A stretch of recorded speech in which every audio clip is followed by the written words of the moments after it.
identified it had identified alternatives between $119 and $151 million in facilities projects to anticipate what seemed to be what would be rapid growth to accommodate just us keeping up with what was happening in our community. Since 2009, really our world's changed, and we needed to reevaluate really what our growth projections were and what could feasibly be done to accommodate our facilities needs. And so we entered into really a couple phases. One, we started looking at our downtown facilities, and the first building we really started looking at was this building, and saying, well, could we squeeze some more efficiency out of this building? And by efficiency, I mean more efficient use of space so that we could accommodate more of our current needs more effectively, as well as upgrading just the mechanics and systems in the building to be more efficient from an environmental perspective. Simple things like adding insulation help. You know, we have uninsulated walls and such. And we did that study in 2012, and we did identify, yeah, there are opportunities for us to use this space more efficiently, and we could accommodate our current needs and some future needs. But we could not accommodate everything that was both in our downtown core, and as we subsequently learned, we are far more pinched in our public safety spaces than we thought. And so we came back to the board and we said, well, the City of Aspen is doing a facilities master planning process, and they've hired R&L, who did our initial master planning effort back in 2006. We would like to jump onto that contract and partner with the city just to look at our whole downtown campus, update our needs assessment, and update what opportunities we have to meet our facilities needs as an organization, either in partnership or not, but really to take another look. And so we are actually in that process now, and so what we wanted to do today was update you on what that R&L study has told us to date. It's not complete, we're not done with it, but we do have some indications about what it's telling us in terms of our future needs, what kinds of opportunities we think we have to address those needs, and just to get some feedback from the board as we go into budget planning. So today we have Dave Detweiler with us, who's going to run through the presentation and really talk about what's been happening with R&L. We've also asked Joe DeSalvo to join us to actually really put some context to these numbers. Oftentimes it's really difficult to say, well, you know, because what staff is going to be telling you is, well, national standards tell us we need this much square footage for these functions. We've adjusted that by this percentage down to this, and this is how much square footage we need. But we wanted you to also have some context about, so what does that really mean in terms of delivering services or the types of challenges that our departments are facing. Public safety, as you're going to see, is obviously a major area of concern for us in terms of facility improvements. I think every department has similar kind of service delivery concerns and needs. We haven't invited everyone to kind of tell these stories today. I think we'll have opportunities for that as we try and move forward in our planning efforts. But today, we really wanted to tell you what have we learned about our space needs today since the Great Recession. What are our opportunities to address them, and what do we think it's going to mean from a service perspective? So with that, I'll hand it over to Dave, and there are no big decision points. We're just looking to update you and get feedback from the board today. Well, good morning, Dave Detweiler from Facilities. Feel free to jump in at any point and ask a question before I move on. You won't get me out of rhythm by any means. Well, that's microprint, isn't it? That's kind of tough. I think you all have this in your package, so I apologize for the small type. But we wanted to just, again, re-identify some of the problems. We'll talk about the old courthouse first. As we know and experienced recently in the big trial we just had, or almost had, we can't adequately hold all of the functions and staff in the courthouse right now. They are all underspaced. We've got a security issue of public and staff justice system functions all intermingling, and that's not a good thing to happen. Joe will probably talk about that a little bit when we get there.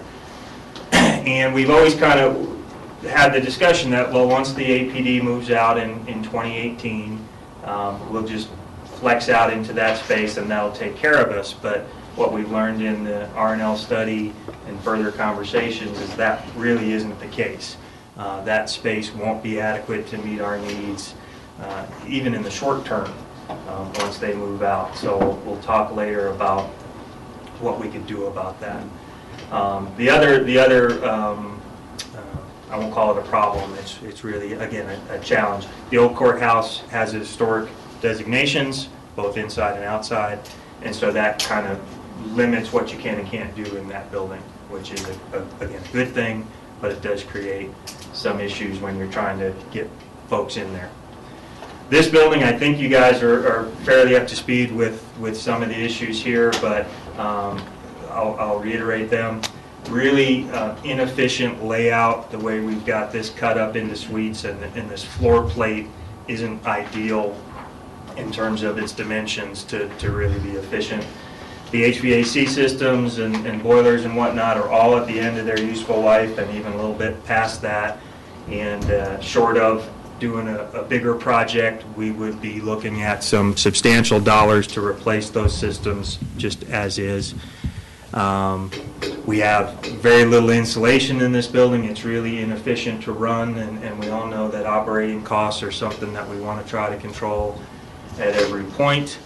And then we've had recently where the BITS department, I'm using the new lingo, has had to move into that old housing space, and we've got to get community development back into the core here once APD moves out. So we've got space issues that we need to accommodate. Again, apologize for tremendous microprint, but this is not, these issues are not new. As John said, back in the 2005-2006 R&L study, we went through a public input process where they brought together a caucus and board and a bunch of public meetings to talk about what these issues are. And if you read through this list, it really just reiterates what I just said. These are problems that we've had for quite some time, and we didn't address them in 2005, and it's getting to the point of critical mass where they really need to be addressed.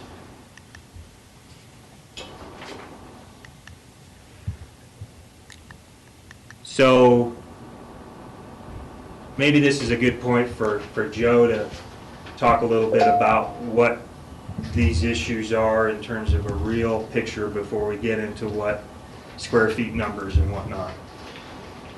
Thanks, guys, for having me. I think I'm going to take up a chunk of your time today, but I want to do that just because there's a lot to talk about, and I want you to be fully informed as to what's going on, at least in my world, especially in the last year, 6 months. In 1890, the cornerstone was placed on the Pickens County Courthouse, and I started working there in 1985, and virtually not one thing in that building has changed since my career started, except that we continue to grow in both the Aspen Police Department and Pickens County Sheriff's Office, and our needs have changed significantly since then. So the facility we're in obviously is no longer conducive to the kind of product we put out. As I said, it was overcrowded and unsecure back then, and nothing's changed. courthouse and courtroom security standards have changed tremendously in the last 10 years. We've seen, unfortunately, some courthouse and courtroom violence throughout the country. And as I've always said to you before, I like to think I'm not a chicken little, so please don't take anything I'm saying as being threatening. But we really do have an insecure courthouse that could lead to some problems for all of us in the future.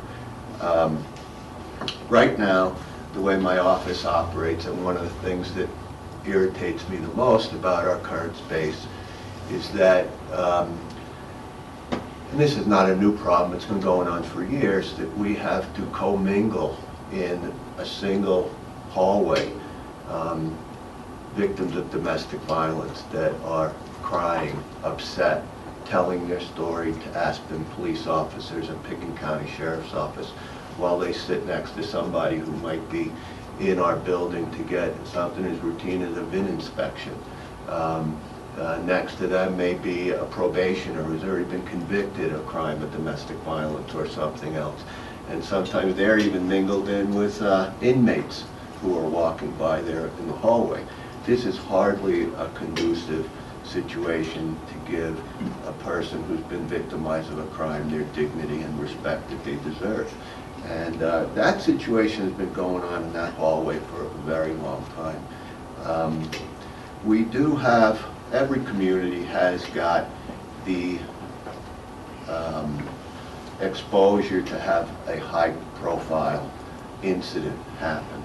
However, with the nature of our community, I think we've done a real good job of increasing our odds that that can happen here. I mean, this weekend we are looking at some incredible dignitaries, world leaders that will be here.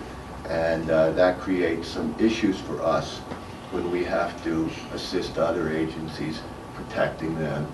And if something were to go haywire in their visits, their fallback plan is our courthouse, which, as I said, is not really the place to do the kind of operations we're talking about. This year we had a very unfortunate homicide that we were all well aware of. We were doing our best to do a 21st century investigation in a 19th century courthouse.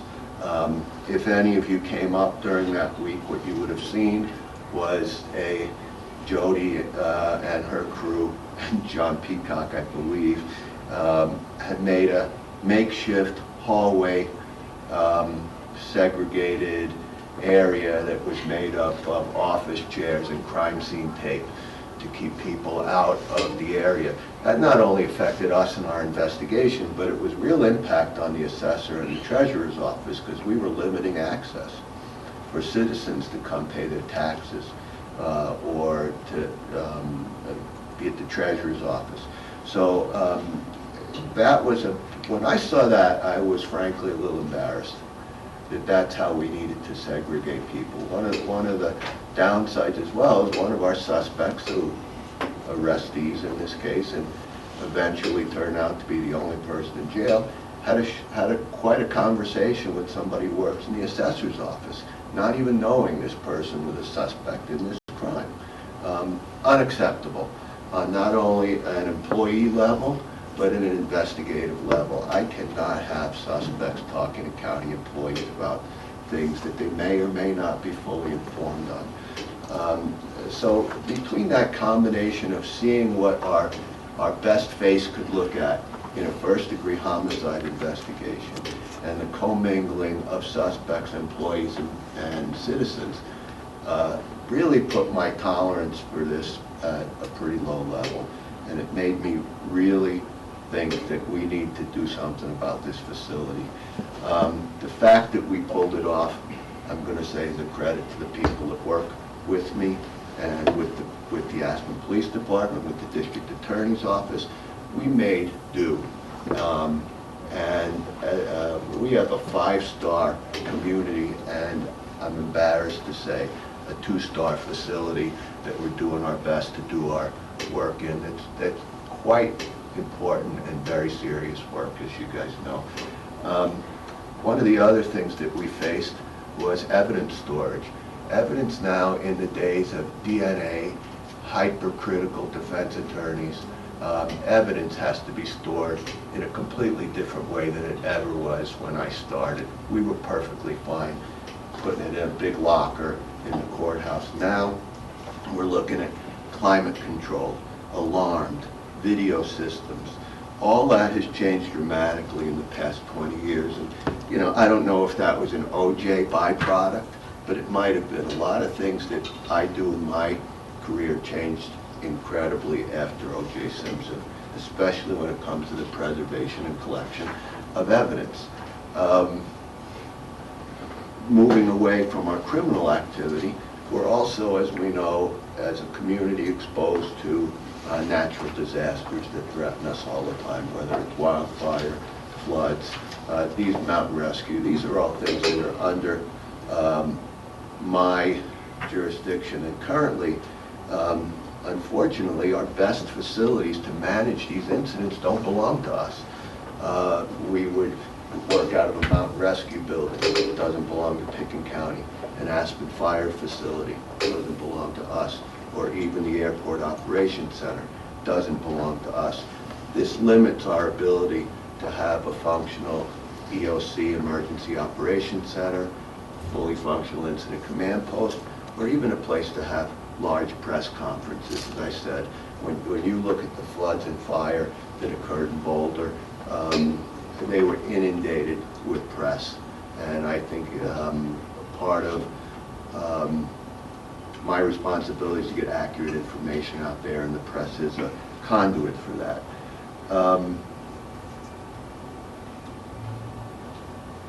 We do have the ability to use the mountain rescue building. As I said, it's not ours, and that's unpredictable. I believe the last county facility we built was the county shop, and that was 25 plus years ago. I really don't know how the Pickens County Sheriff's Office and Public Safety got so neglected, but it did, and we need that to change desperately. I do agree with Dave. I think we right now are at critical mass. Our evidence storage is maxed out. I don't know when we're going to alleviate that issue, but this is a real need, and I want you all to know that I plan on being responsible with this project. I'm not looking to build a monument to government. I'm looking to build a facility that we could use. As I said, I'm proud of the people I work with that did such a high-quality job with low-quality facilities. And this morning we were in our leadership team meeting and we were talking about generations. In 1890, I don't know how long they expected that building to last, but it is built. It just is too small for us. And I believe firmly that our next generation needs a better facility. And whoever the next sheriff is, I feel a responsibility not to leave him with the current situation. So that's pretty much my thumbnail sketch of where I am, how we got here, and I'm here to answer any questions you guys have. Rachel? Thanks, Joey, for that. Sure. Appreciate it. And maybe something later in the presentation, but where are we at for the adequacy and future needs of the jail facility itself, which you also oversee? The jail, our last update was 3 or 4 years ago. We did cameras, we did locks, we did doors. So as far as that goes, that's pretty static. I think that's okay. Our daily count is reasonably low. I don't see an immediate need in the next 10 years that we need to do anything with the jail. Okay, thank you for that. And Rachel, I would just add that we have some additional functions currently in the jail space. For example, dispatch and some of the basement spaces That could move out and create if they more were jail accommodated another way, I think we can extend the life. I think we feel comfortable that we could extend the life of the existing facility within our planning horizon.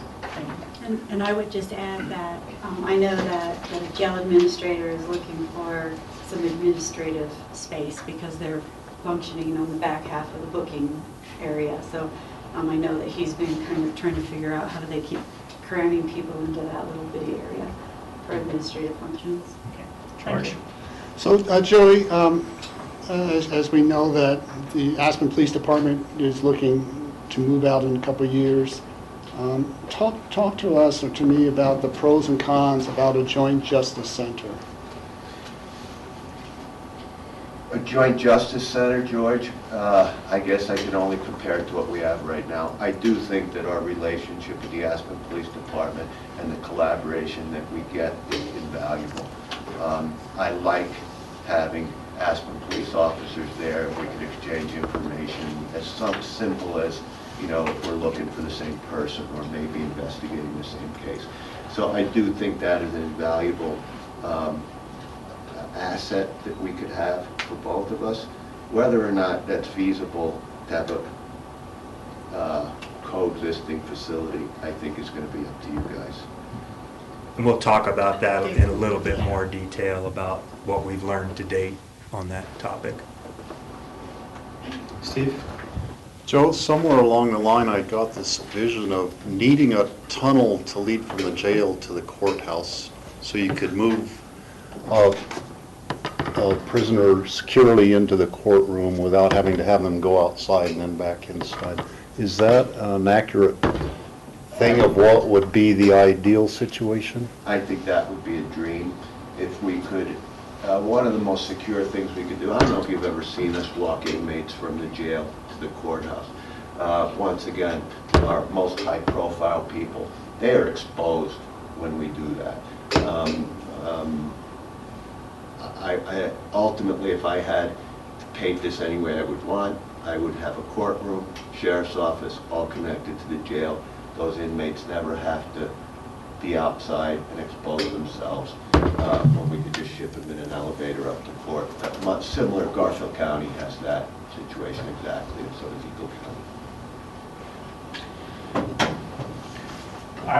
I was over at the Eagle County's new buildings not too long ago, and you know, they moved everything into all new facilities. I'd love to see some of their plans and stuff like that as we move forward on this, because it's nice to have that comparison. Yeah, we've actually used in developing some of this, the new Grand Junction Public Safety Building as kind of a model to at least dialogue up or down from. They had the benefit of having excess land nearby, which, you know, us, we're kind of putting a square peg into a round hole in some places here. Yeah. I mean, we'll make it fit, but Yeah, and we'll be talking about that in a little bit in the presentation. Rachel?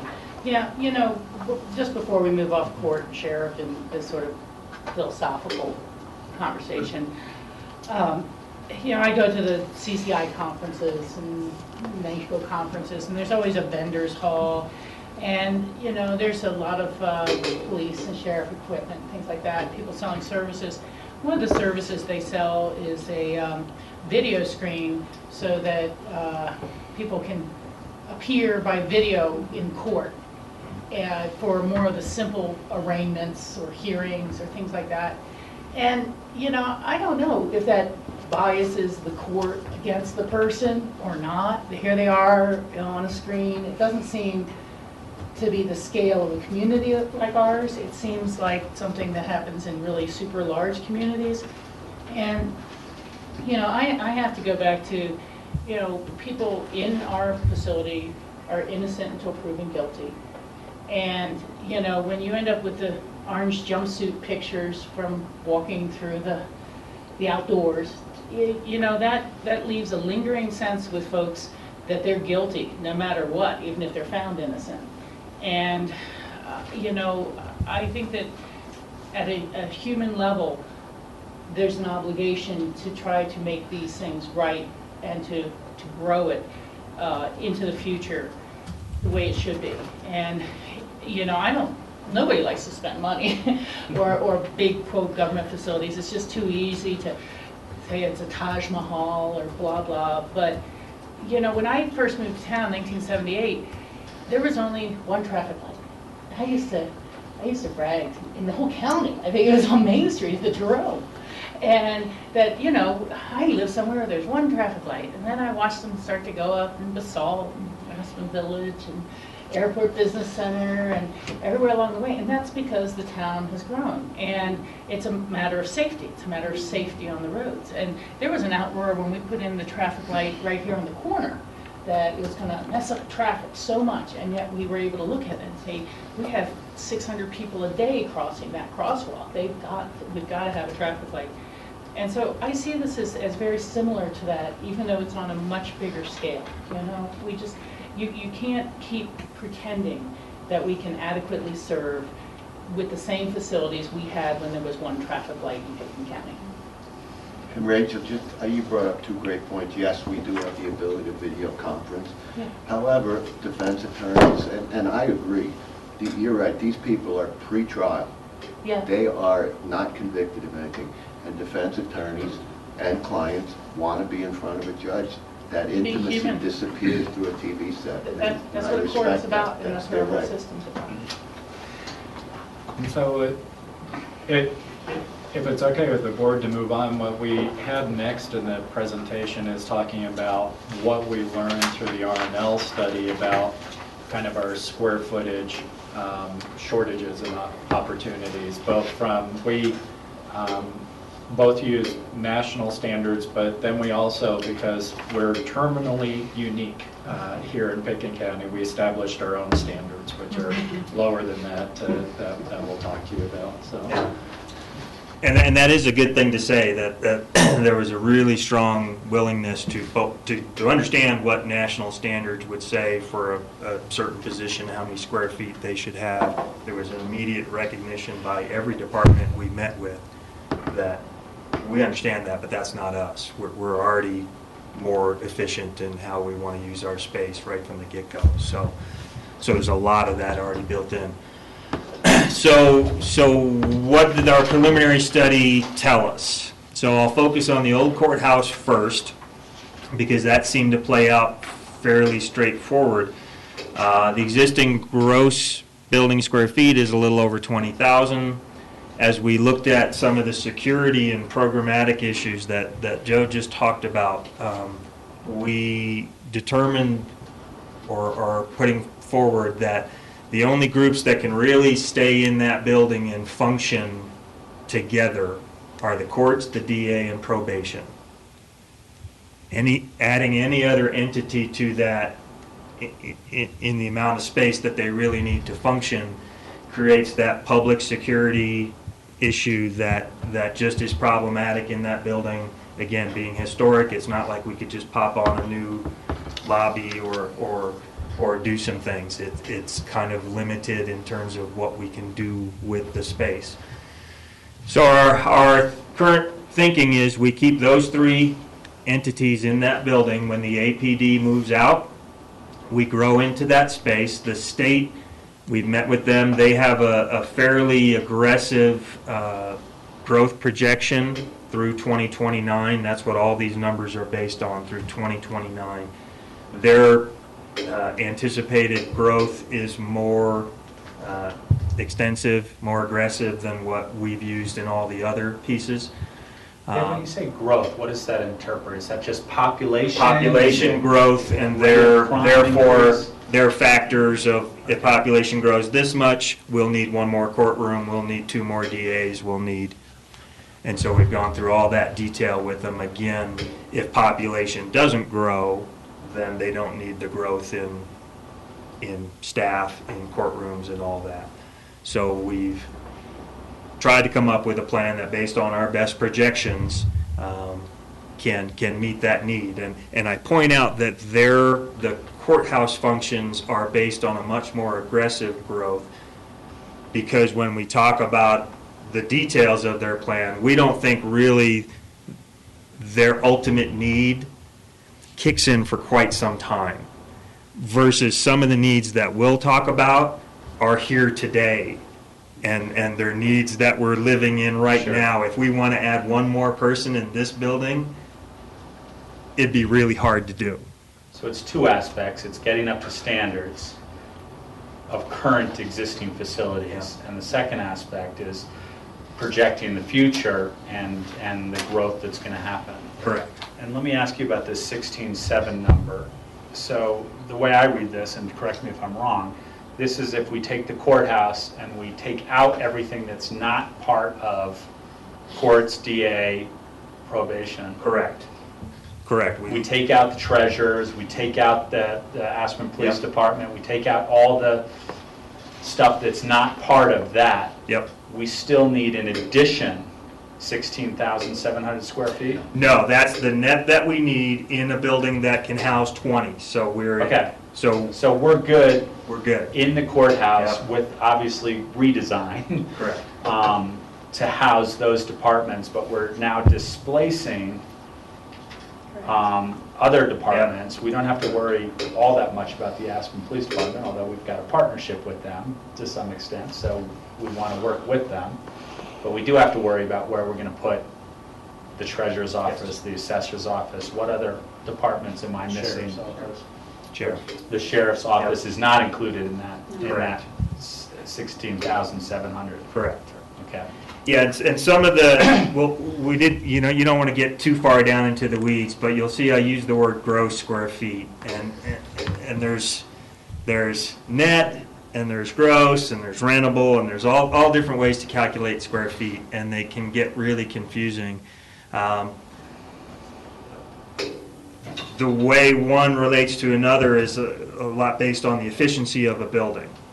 And the old courthouse is highly inefficient in terms of if you need a 10 by 10 office for someone, it's kind of hard to create a 10 by 10 office in that building 3 times over. Well, you just went out into the hallway, you can't go out into the hallway because they can't knock down that wall. So because that building is inefficient, and I don't mean to sound that in a negative way, like I'm picking on the building, because it's a beautiful, you know, it's a beautiful building, and it needs to be maintained that way. But it does mean that you just can't be efficient and pack a lot of people in there. So the minute we try to add one more group into that building, it flows out into the hallways, it messes with the layout, and it creates security issues that all of a sudden that group needs unfettered public access, where the other groups need a more secure environment. And that's some of our pushes. We need to create a place where the security, people that need security have it, and if it needs to be unfettered, they're going someplace different. At least that's our intention in what we're showing. So, and again, the question in my mind is, if the courts, the transporting of prisoners to and from the court from the jailhouse, if that's the challenge, where has there been a consideration that maybe the courthouse shouldn't house the courts? That should be what we're rebuilding? Yes. And that it's easier to fit, you know, open space and trails into a space there than it is to fit things that need high security issues in that older building. Yeah, we discussed for a fair amount of time a new public safety building that would house courts and the sheriff and those functions. It certainly would be more efficient in terms of use of square feet to do that, and it would give you the ability to create all the interconnectivity, the security, everything that you'd want. But certainly that comes with a price tag to do that, both in terms of dollars and in terms of space need. Space on the ground, where can I put a building that's that big? So those were some challenges that we had, and certainly those can be investigated more into some more detail. But It was R&L's recommendation that the old courthouse could adequately serve that function and be secured with minimal renovation for these departments versus the other departments. The administrative departments tend to flex more with changing community needs than the courts, and so they actually recommended that the old courthouse would be better suited for these functions, and that the new space be developed with that kind of flexibility and flexing in mind, and we could do that more efficiently at a lower price tag. The retrofit outweighed the flexibility needed for the new space. It still works Given the well other as a, considerations, Yeah. like the size of the building. Yeah. Yeah. it still works well as a courthouse. Once those other functions are out, those are well-functioning courtrooms. And the connectivity is something that still could be investigated down the road. It's not easy, Yeah. given what we're talking about, to connect with some sort of a tunnel, but it's not impossible either. It's just what's the price tag and how do you pull that off? We could look into that in design, Yeah. for sure, so. Okay. So that's the old courthouse. So then we moved to this building, and I apologize, it's kind of, again, some funkiness of data, but what we ended up saying is, okay, that works for the courthouse, so now let's take everybody else, sheriff, admin, clerk, assessor, IT, you guys, everything that's in this building, plus community development that needs to move here from City Hall at some point in the future. And let's, R&L programmed that group based on national standards of, each person needs so many square feet depending on their position. That would require 51 to 54,000 square feet of space. We have about 18,000, a little less than 18,000 in this building. So that would leave us short about 33 to 37,000 square feet, give or take. Our proposed standards, which, I'm sure you're aware this city has their ongoing effort that John talked about. Our standards are right in line with what they're looking to do in terms of space allocations. Are much more efficient. People are willing to be much more compact in their workspaces, as long as those workspaces are well designed, lots of natural light, good HVAC, good IT connectivity, good ways to work together, and meeting space, flex space. Based on that, we would only need 36 to 40,000 square feet. So you can see it's a sizable reduction. And on that would need about 18,000 to 22,000 square feet of additional square footage to accommodate that need. Do you have a number on what our existing square footage is today for those departments, including the space in the city hall, because the sheriff's department is over in the courthouse. So this building is 18,000 square feet. Yep. But add the sheriff's department, add the assessor's department, all the, So what are we functioning with today for these departments? This is a summary, Rob, so we do have all of that broken down by department, but basically in City Hall, we have community development in about 1,800 square feet. And then our square footage for the old courthouse and courthouse plaza is 18,000 square feet. Yeah, sheriff right now is in about 3,500 square feet. And the assessors, Treasurer and assessor together are about 1,700 square feet.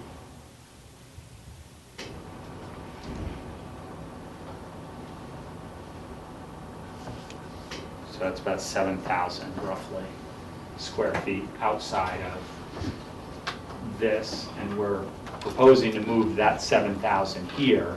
So our base footprint is the 18,000 plus the 7,000 square feet, or 25,000 square feet.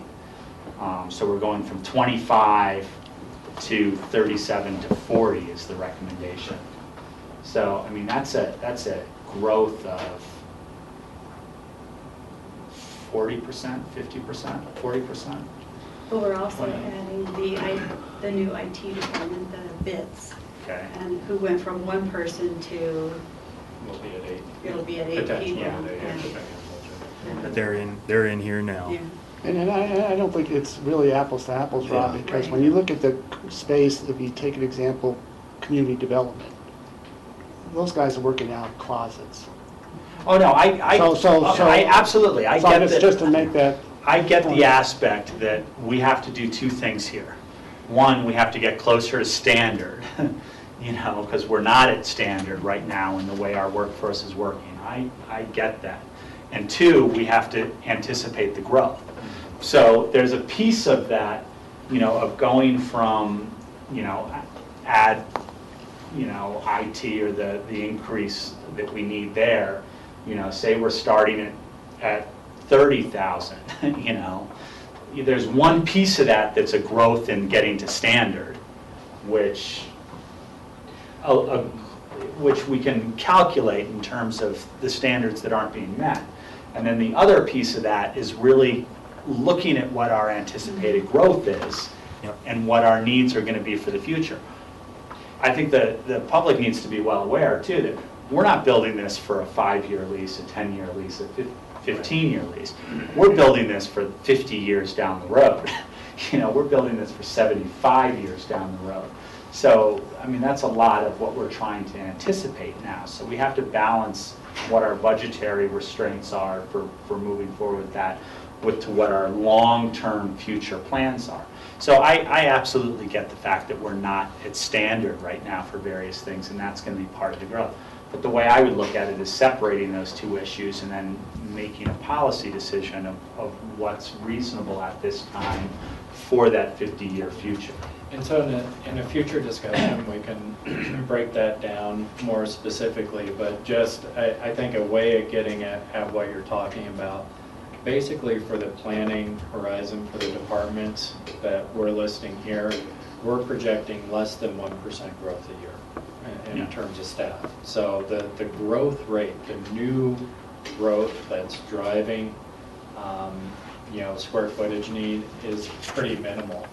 Really, the majority of the square footage that we're talking about is going to be to meet current needs, you know, where we stand today. We have been very, very conservative, and we've talked to departments, and you know, this is part of our rebaselining after 2009 and really looking at, we discovered ways to improve productivity or use technology or change business, you know, whatever it is that we've done, we feel are practices that we can carry forward into the future. And so our growth projections are extremely conservative. So you're not, this isn't about building a lot of empty space for future growth. And so I think that's kind of what you're trying to get at, Rob, if I'm understanding your question. Yeah, well, I'm getting at the fact that there are two different issues here. One, building for the future, and two, getting people in adequate workspace to be able to provide the services. That's what this is about. It's to be able to provide the services to the highest level possible. And then three, the issue is balancing it with budgetary constraints, of course, as part of everything that we do. But looking at 27,000 square feet of existing infrastructure that we have today that doesn't meet the needs to provide that service, going to 36, that's about a 35% growth. Part of that growth is based on future needs, and part of that growth is based on the inadequacies that we've got in our current facilities. And I agree with both of those things. We do have future needs, and we do have inadequacies within our facilities. But that's the question that I think the public is going to say when they say, oh, you're growing your facilities by 30%. Well, okay, show me that you've got inadequacies and show me that you've got those future needs. That's what the public is going to be asking me when I walk the streets after this article hits the paper. So I want to have those answers, so that's why I'm breaking it down into something that I can explain to the public. Great. So this speaks to just what we were talking about, that we wanted to highlight for you, kind of based on a number of employees and that growth question. You know, there's 200 and roughly, I think there's 260, you know, you never know day to day, but roughly 260 total employees. 150 are covered under this group that we were just talking about the square feet allocation for.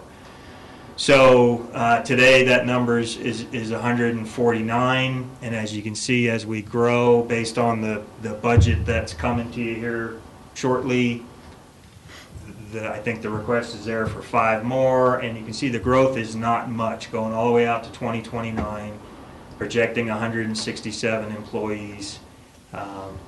That is not a ton of bodies that we're trying to accommodate when we show you these square feet numbers. There's not some pie in the sky growth projection being put in here in terms of we're going to grow by 200 employees. And this is about 1% employee growth per year. Compounded. Compounded throughout, so. Yeah. But doesn't that, I mean, that low growth projection, that can put you in the same position that a high growth projection does, which is you end up with a short span of usable space going into the future. So we end up at a block again in a short amount of time. So what you're really trying to do is base it on actual, real growth, not, because 1% sounds too low to me. Nothing grows at 1%. So I just don't know that, I mean, it's more palatable, but I'm not sure that it's going in 10 years that it'll be realistic. Sure. Do you mind if I Yeah, go respond to that? So, Mike, I think you're right, but I think what we see over a long period of time is that actually our counts ebb and flow with our economic cycles. And so we will see probably periods where we're a little bit more crunched than these numbers will show, but during periods of downturn and such, just like any other organization, we tend to contract a little bit and grow. And so that line averages out. And what we've done a good job of as an organization, we've developed a skill about being able to flex and contract with those spaces to be more efficient. And I think as an organization, we're comfortable continuing to do that, but it's got to be in spaces that are adequate for us to do our jobs well and to serve the public well. And so we think we've got an opportunity in the downtown core right now that is going to accommodate that need for a long time. I do think that you may be right too, in that the future we may need to have another incremental step.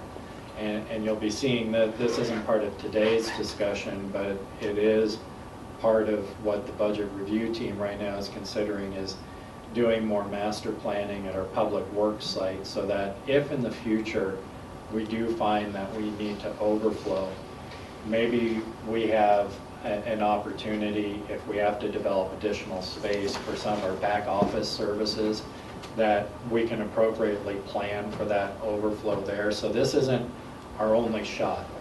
We think that we can develop the downtown campus to meet our needs for quite a while, but we do have a safety valve that we're going to be proposing to you too. Yeah, I mean, what Joe was talking about was the demands, sort of demands put on that department by present day standards.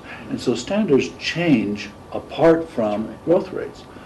And so you have a degree of sophistication that's put on departments that we didn't have before, even though the department stays at the same size, or more or less the same size. So you have those external factors that are not related to growth, but related to sophistication. So for instance, we have a IT department now that we didn't have 2 years ago. So that was a conscious decision, that we needed that sophistication within our organization. And Joey's facing the same thing. And I think community development's going to face the same thing. So I'm just, it's reassuring that there's overflow room somewhere, but I don't think you can relate it directly to growth and economic factors. Well, yeah, that's just one set of factors. We also have talked a lot, and we don't know how to anticipate what is technology going to do to the future office. You know, is the office of the future for a lot of our functions going to be a login and a laptop versus bricks and mortar? I think that may be true for some positions. I don't think it'll probably ever be true of law enforcement or some of our services. But we also have been cautious about not wanting to build too much, because those changes that we're talking about in technology and processes can cut the other way in terms of space need too. Rachel? Yeah, you know, this is just too big a conversation, it seems, for the 1 hour. And I don't know if others are willing, but, you know, if you ordered in pizza, you know, we can work through lunch. I'll be okay with that. I did want to say something, though, before we move forward, is that I think we need to put this whole conversation and project in a greater context than space need for employees or future growth or this or that. And what I'm kind of thinking is that, you know, we need to say, what is the economy of our county as a whole? That's the economic engine. Is it trillions, billions? I know our real estate value is in billions. So we need, what are our county real estate values that we're serving? What is the economic engine in the county? What is that like? And then compare that to when the move was made into the courthouse plaza. You know, it's kind of like trying to sell 500 dinners a night out of the same space you used to sell 250. And that's kind of where we're at. And we need to put this in the context of the economy itself, not just, oh, county service or county needs and things like that. Because we're that engine, whether it's the snow plowing on the road, whether it's your clerk facilities and coming in and checking your old plat from 20 years ago and finding it on the microfiche, and you know, all these different jobs and obligations. But you know, there's some stats about this building and these spaces have been just flat for 25, 30 years, you know, and the output has increased tremendously to try to deal with these things. But you know, we're commensurate. It would be like saying, you know, we would not be doing this economy if the ski company had not built the gondola. Let's put it that way. You know, they hadn't had, well, we had to redo the sun deck. Oh, well, you know, the Raptor bus barn, you know, has been redone. You know, all these things continue to grow, and I understand the desire to, you know, freeze and keep everything under glass and have it be exactly the same, but life doesn't happen that way. We grow, our economy grows, our county has grown. You know, Snowmass Village, I don't think was there when the police and Snowmass and the sheriff's office were sharing that basement from the beginning. You know, I mean, that's just a magnitude of different people to serve. So we have to put it into the context of the county we serve and look at it from the outside in, not the other way around, or maybe from the inside out. Thank you. All right. We have about 5 minutes in our scheduled time period right now. Well, would you, I guess Rachel had thrown out a suggestion, you know, we can either kind of push through to the need of the discussion in terms of schedule and what we see the opportunities being, or we can continue to spend some time and order in some lunch, and you guys can have probably a good break, but not a full lunch break. Is there any preference on that? I think we should just hit some of the high points and have come back for part 2. Okay. High points in the next 10 minutes. Let's jump to proposed solution. Yeah. So to solve all of the things we just talked about, our proposed solution, and we'll get into some more specifics here, 18 to 20,000, 22,000 square foot new public safety building on the current site right behind us. Would house the sheriff. It would also house some of the administrative or other functions that were in that list. Overflow. Exactly who is in there isn't yet determined. It would be a design discussion of who would be better served in what spaces on the shakeout. The courthouse plaza, we continue with that renovation plan that I think you guys are aware of, that would essentially open this up at all 3 levels of this into a more open, flexible floor plan. At that point, we're confident we could accommodate the department needs, including a little bit of growth in this building, and take care of the HVAC and IT infrastructure issues and really have some great spaces. And the courthouse, as we discussed, would get remodeled to house just those 3 functions. That's the proposed solution. We did talk about the joint facility real quick. When you run the numbers based on us having to participate in land cost that the city would put on our side of the ledger, it pans out to be significantly more expensive than the options will show you. It's certainly something that you guys could bring back up, but it was significantly more expensive. So, So we looked at partnering on the Zapanzas property, and when you condominiumize it, just makes sense.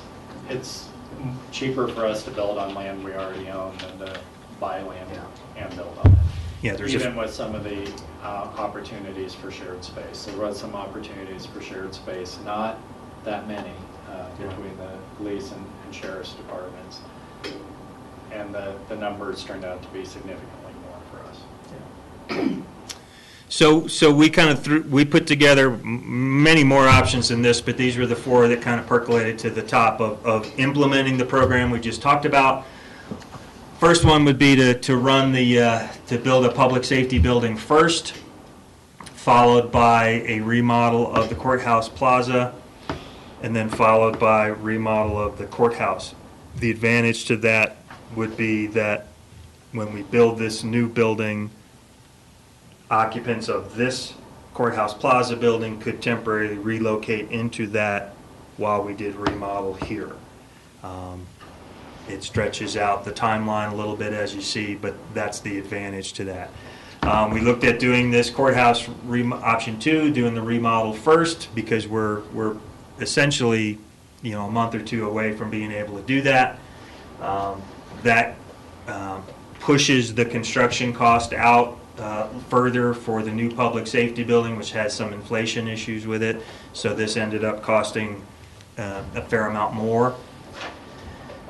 I'll skip to option 4. Option 4 was that purchase condo space from the city developed facility. From a logistics standpoint, it works okay. It does cost more than what our preferred option is. So the preferred option would be concurrently build both this new public safety building and remodel of this building, which would involve a temporary relocation of the functions in this building to some leased or other available space. But we do pick up both construction efficiencies that result in some substantial dollars. The impact on the employees is much less because they don't have to live in a construction zone while that's all happening. And most importantly, for the public who's accessing those functions, they don't have to be trying to work their way through a maze of construction fences and whatnot to differing entrances and ways to get to those services. It also was the least expensive of the options. So that's what we've put out real quick. Again, we're sitting here, and this is the Courthouse Plaza building. There's the jail. The proposal is to essentially connect from the jail to the Courthouse Plaza with some footprint to be determined. We can't connect to the old courthouse because of the historic designation. We need to stay off of that building by a little bit. But that's this is what it could be, not what it is.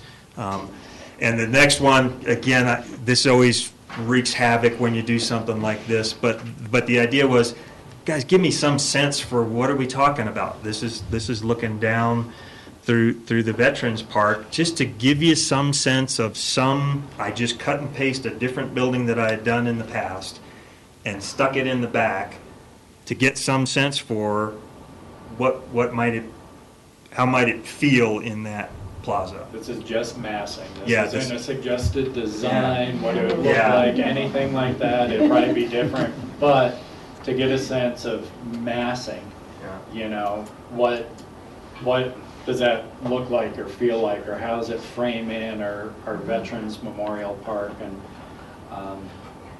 they had actually, from a massing perspective, frames it nicely. And so we wanted to just give you an idea what it is we're talking about. And actually, some of that mass already exists in the jail.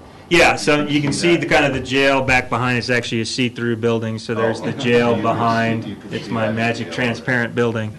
But, we don't even know if it would need a third story yet. Some of that's what we're right on the verge of. Can we build a big enough footprint and keep it on 2 with potential future growth for 3?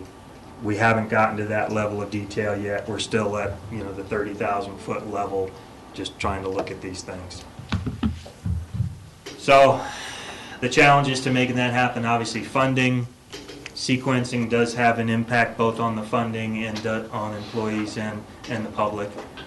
The design of that facility, what it would be, and the amount of input we'd need to make sure that met our needs, and the temporary relocation for folks. So that was the mad dash to finish. 2 minutes late. Any questions at this point? I do think we need to schedule some time to bring back more discussion of this. Steve? I think doing it this way, where we got the whole picture, even though we had to compress the last half hour of the discussion, was good, because that gives us food for thought, and we can be cogitating on the different things before we then get together and have further discussion.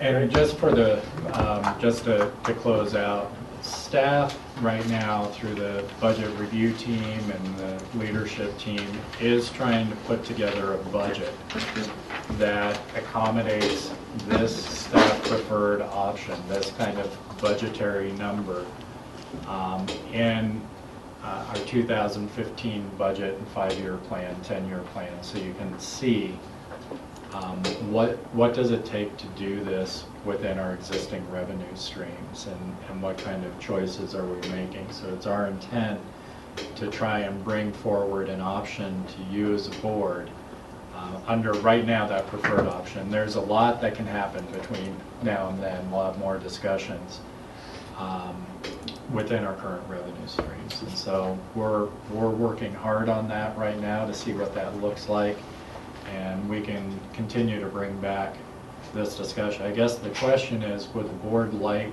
another discussion similar to follow up on this prior to talking about budget, or do you want us to incorporate that into our budget discussions at this point? I would like to spend a little more time talking about these options, because it was very quick, which I understand, but I've got some questions about delving into these options a little more in depth, and sort of the consequences of some of these. Okay. So I would like to have a follow-up first, Okay. but personally. And I would like that follow-up to include a little bit of, not phasing of the project, but phasing of the decision-making process moving forward. I mean, how do we really analyze how that building's going to be used, how it's, you know, do we do a 20% design portion first to take a look at it so that we know we're moving in the right direction, and that sort of stuff. I think that's important from a policy setting standpoint of building a fairly substantial infrastructure that on the surface right now we feel is needed. Yeah, Rachel? Yeah, you know, I close real quickly by saying we have to realize there are deadlines that are imposed on us as much as our current space needs. And those are the relocation from the city offices. You know, they need that space back. It hasn't been a joint comm dev department with one director for a long time. And so, you know, it's not as if everyone's sitting here chomping at the bit to go design new buildings. These are realities. The other, of course, is the needs of the court, which continue to grow. I think that we should investigate and at least have some memo or short piece about what are the potential state funds for the court remodel. They seem to be very minimal, but I know that, I mean, maybe they're security only or something, but I know that there's just a lot of push with county commissioners to say, why are we paying for all the court's needs in the state of Colorado for the court system, for their facilities? And why isn't the state of Colorado creating a fund or something like that? And that perhaps is something that we could try to work, you know, legislatively with some of our leaders over the same next few years to try to bring some funding in. But I've heard stories from Pueblo County and all these other counties. They built the new courthouse, they built the new jail, and either they don't have the jail occupants they thought they would, and so they don't have the reimbursements there, or they're paying for these court costs that they cannot absorb, that their county budget doesn't, you know, yet it's an obligation to do the courts. And so I think we need to look at strategies to see what we can do to bring long-term funding into this problem area as well. All right, with that, we'll wrap up until 1 o'clock this afternoon. Thanks, guys.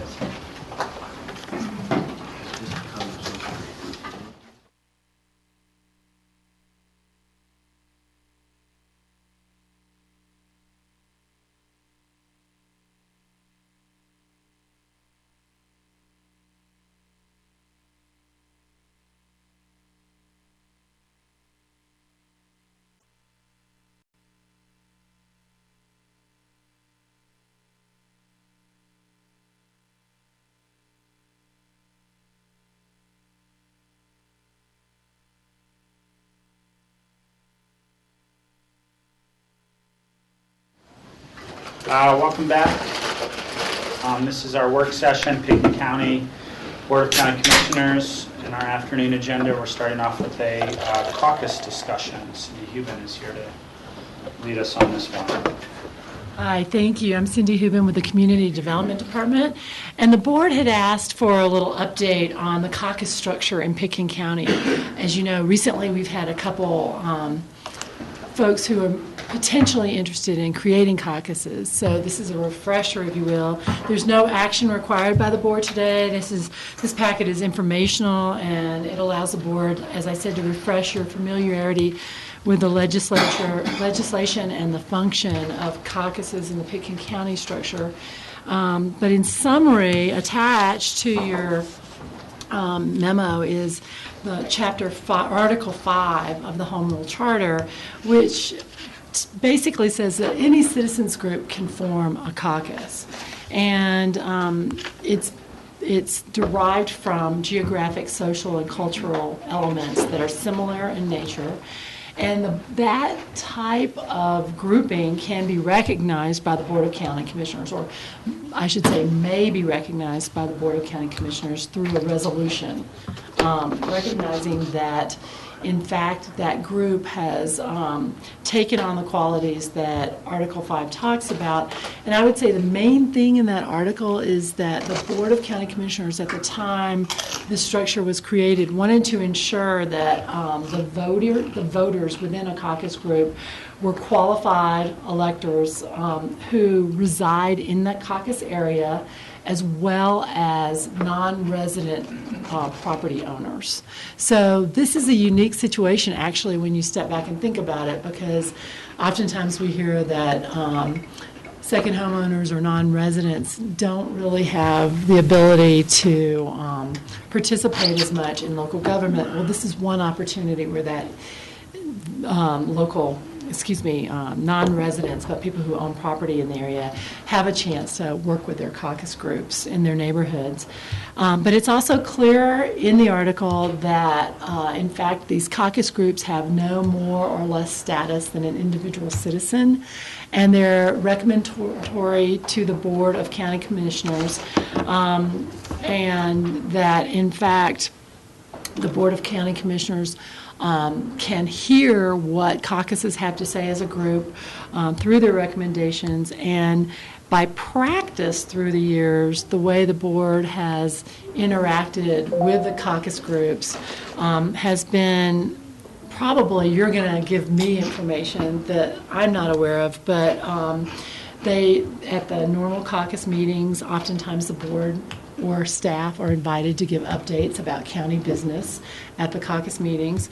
Also, the Board of County Commissioners looks at our land use guidelines, and those guidelines then we use as community development staff when we go out to the caucus to say, these are the general principles or guidelines, if you will, that the Board of County Commissioners have adopted that feel that this brings the commonalities to all caucuses and all areas of Pickens County.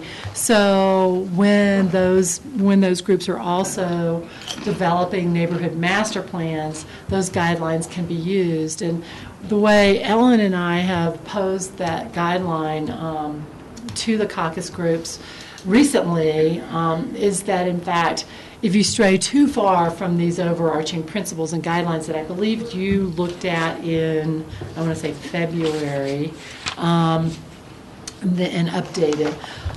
Then, the P&Z and the Board of County Commissioners may have questions about your master plans and want to discuss those elements with you.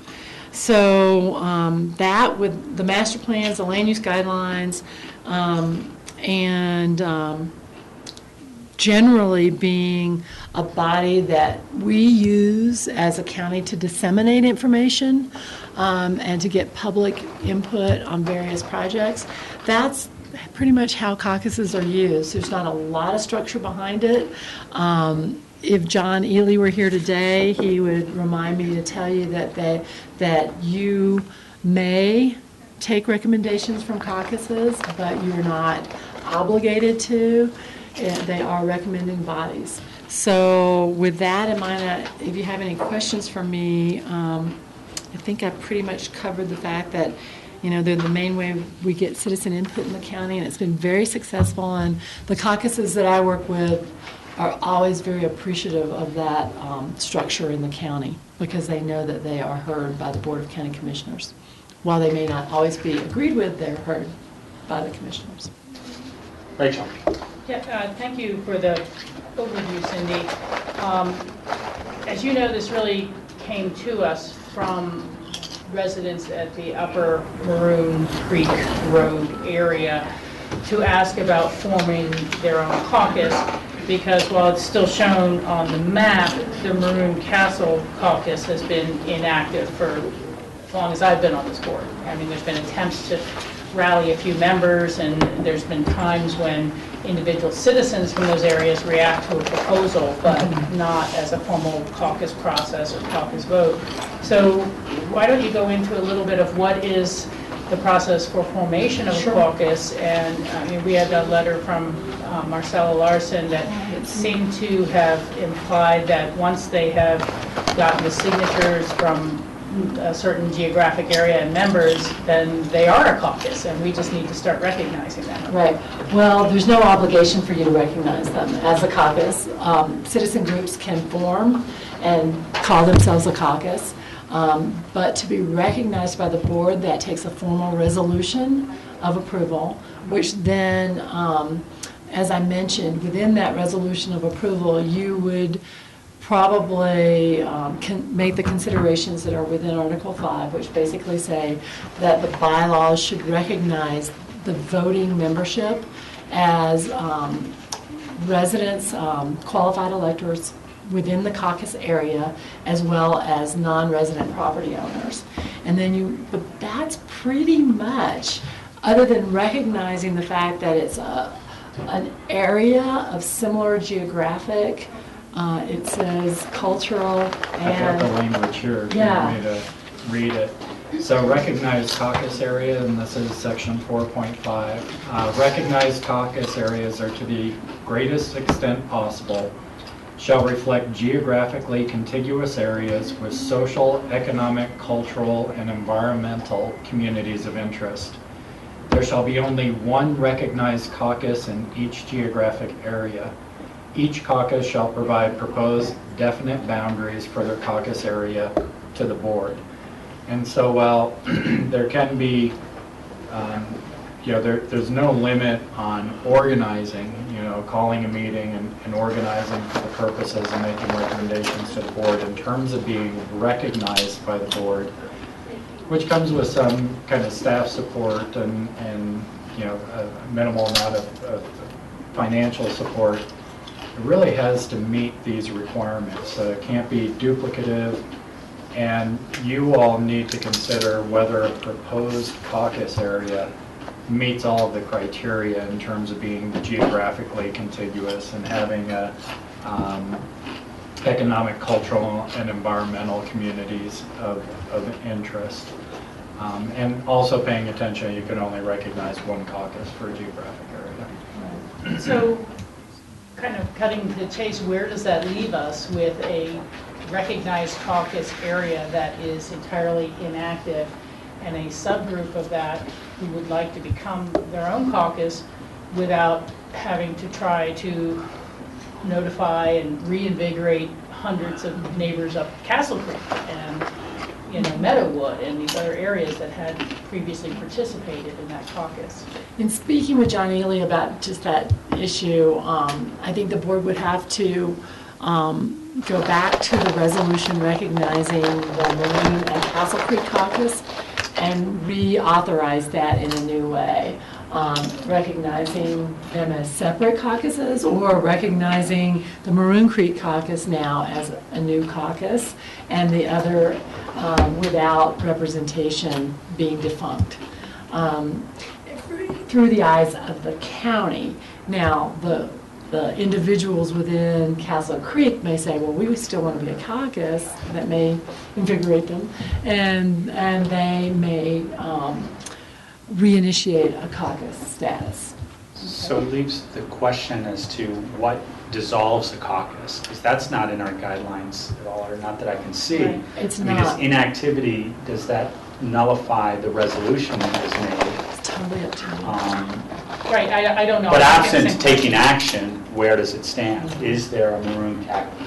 Until we dissolve it, is there Right. still a Maroon Castle caucus? Is the question. Right, and the other question I was going to ask was, apparently there's no, just reaffirming really, there's no size limit or minimum or maximum number of participants in a caucus, or no size limit on the geographic area. It could be as small or as large as is manageable, and have the other conditions. So, two things. What we're really talking about, the board's role is whether you recognize a caucus area. And I think the ability to recognize a caucus area, and inherent in that is the ability to also, what would the right for unrecognize a caucus area for inactivity. But you need to do that, just like you need to recognize a caucus area by resolution, you would also have to take the opposite action by resolution before creating, or not creating, recognizing another caucus. So there's probably two actions that would have to take place. So that's one question. There's also, I think, some other discussion about potential other caucus area formation. And while you're right, Rachel, there's no specific kind of guidelines for you to say what is a geographic area of interest, or what is a community of interest, or environmental area of interest. You do need to find that the proposed caucus area encompasses enough of a contiguous area, or enough of an area that would share a common interest. However you define that, if geographically it's by a watershed or drainage, like we did with Castle and Maroon Creeks, or by some kind of land use pattern, so that you're not creating or recognizing a subgroup of an area that would otherwise have, common interests as representing that whole. And so there's no guidelines, but you guys really need to think through what is that contiguous kind of both population and interest area, and recognizing the caucus. And it's interesting that you can't have two geographical areas overlapping, because you could have a group that wants to maintain a larger area and a group that wants to just be involved with a smaller area because they have smaller interests. I mean, a very similar analogy to this, it's kind of a weird one, is these appellations for wine growing regions.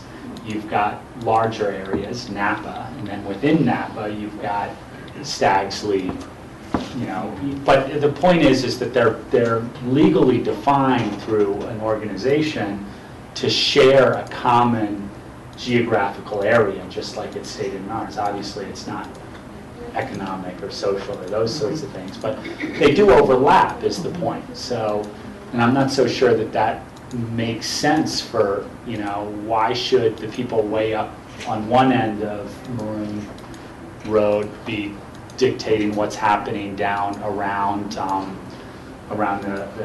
Highlands, or the high school.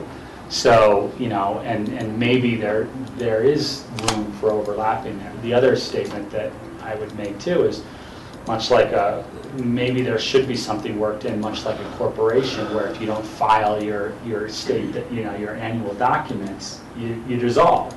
So that there's something that has to happen to keep them active, so we don't have to create an act of a resolution dissolving a caucus area. And they just have to stay current enough to say, hey, are we going to file this year, or do we want to dissolve? And, to keep them active. Yeah, I'm just throwing out things I out was for going to say, discussion. because the code doesn't require that a caucus have a chair or vice chair or executive committee.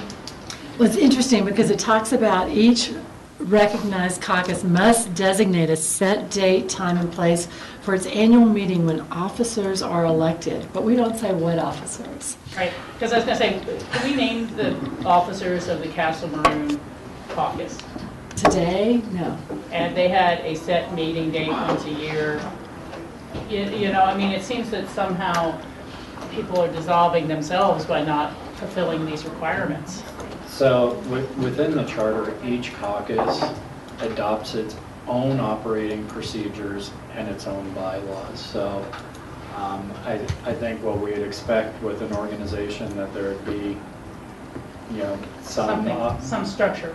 There's really nothing that requires a specific structure. I mean, the bylaws could define a process or procedure that the caucuses use to arrive at a decision that has nothing to do with a hierarchy, for example. Right, So, yeah.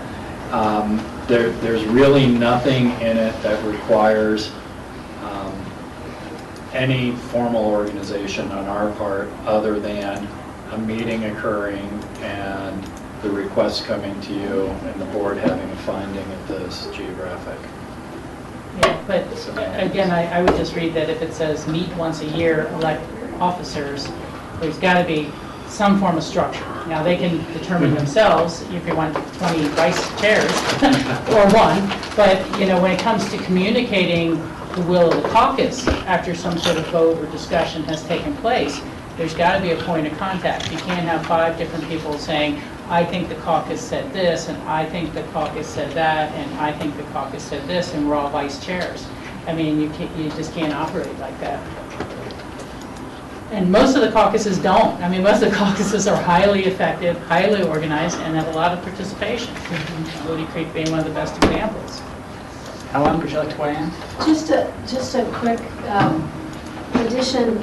In the past, you have weighed in on bylaws for various caucuses, I think specifically on voting procedures, to make sure that you believe that the voting procedures that are set up are reasonable and fair. And there's nothing that specifically relates to that in our Home Rule Charter chapter, but you have weighed in and influenced bylaws to some extent in the past, and I don't know if there's any need to make a revision to be sure that you have that opportunity if you want to or not.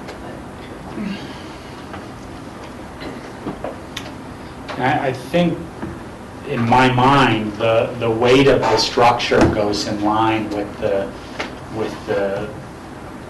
and I'm kind of thinking this as I say it, with the weight of the recommendation.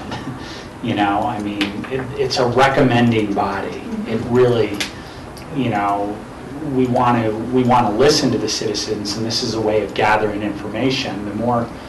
The more we can kind of make sure that information is structured properly and gets to us in a formal way, and that the organization that's giving us that recommendation has maintained its communication channels. I mean, if all of a sudden Maroon Castle, put an ad in the paper that they wanted to meet and followed all the guidelines that are in here, and 2 people showed up and they had a vote and they both voted for something, and that comes as a recommendation, how heavy do we actually, because they're not meeting on a regular basis, so there aren't people expecting a meeting like the last Thursday of every month is the Woody Creek, with the exception of November and a different month. So, they know to show up at those meetings. They know that their voice is going to be heard at those meetings. it is a recommending body, and the structure that they form themselves on their own really helps us dictate the weight of the recommendation that's coming to us.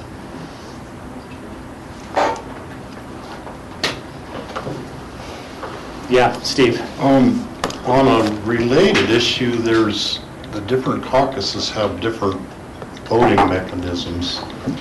And in the instance of the Woody Creek Caucus and the Snowmass Capitol Creek caucuses, there's been a little bit of dissension about these, you know, how people can vote, whether they can vote by proxy or whether they can vote over a telephone if they're not actually at the meeting, that sort of a thing.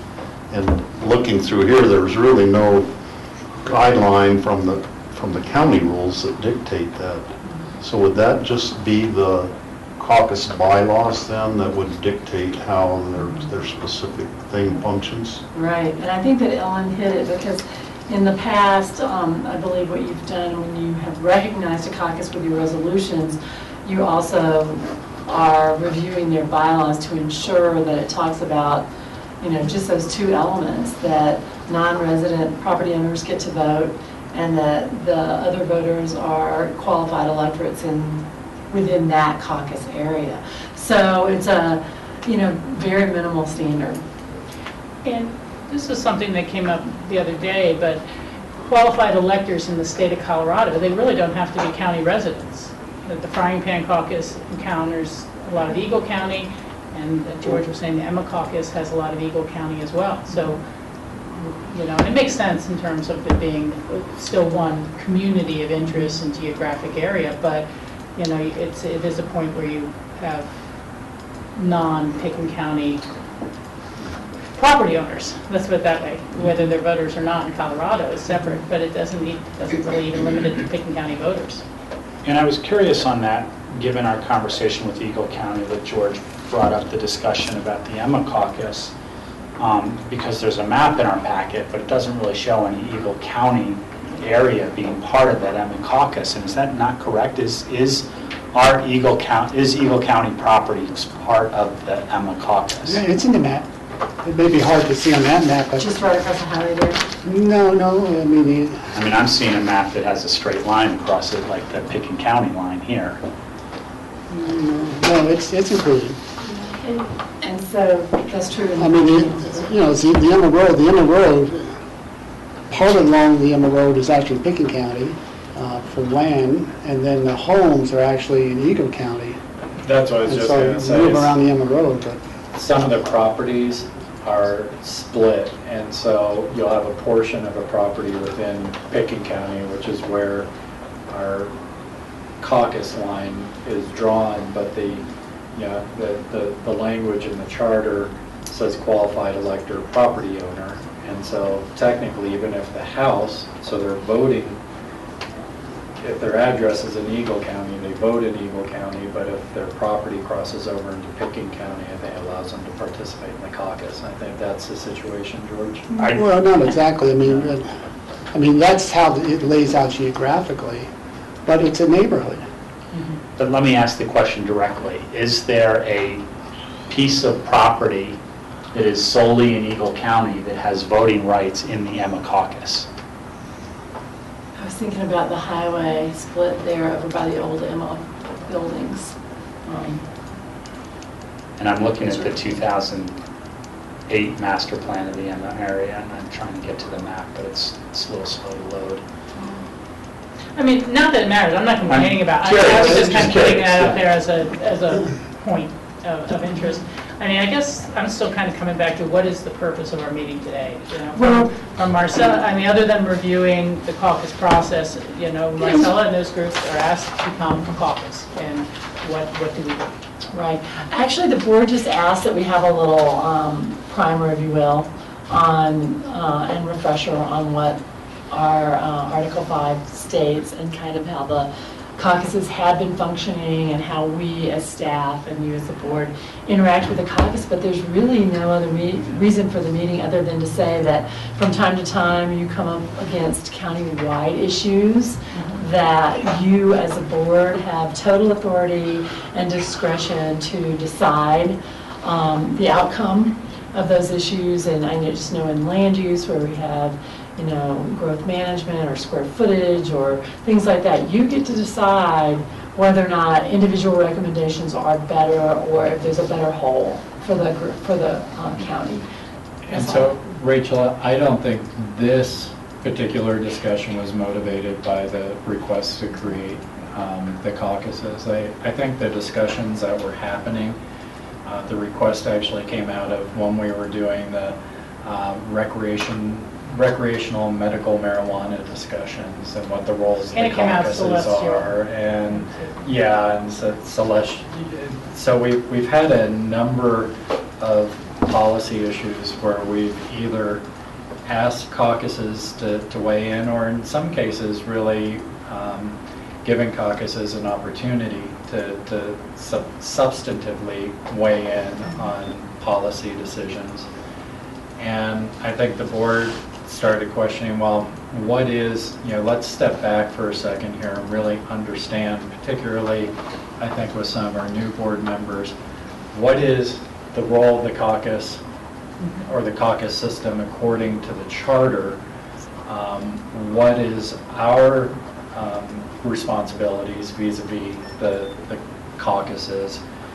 And then in the meantime, since we had those discussions, we've also had one and actually two locations approach us about potentially creating or having a new caucus area recognized. And so our thinking was, well, the board should probably have any questions that you have regarding the roles, responsibilities, and interactions of the caucuses and the board answered before we bring forward requests for new caucuses.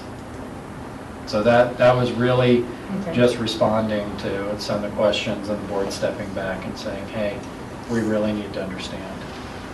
I think one of the things that's kind of been talked about here is maybe firming up a little bit the minimum standards of a caucus.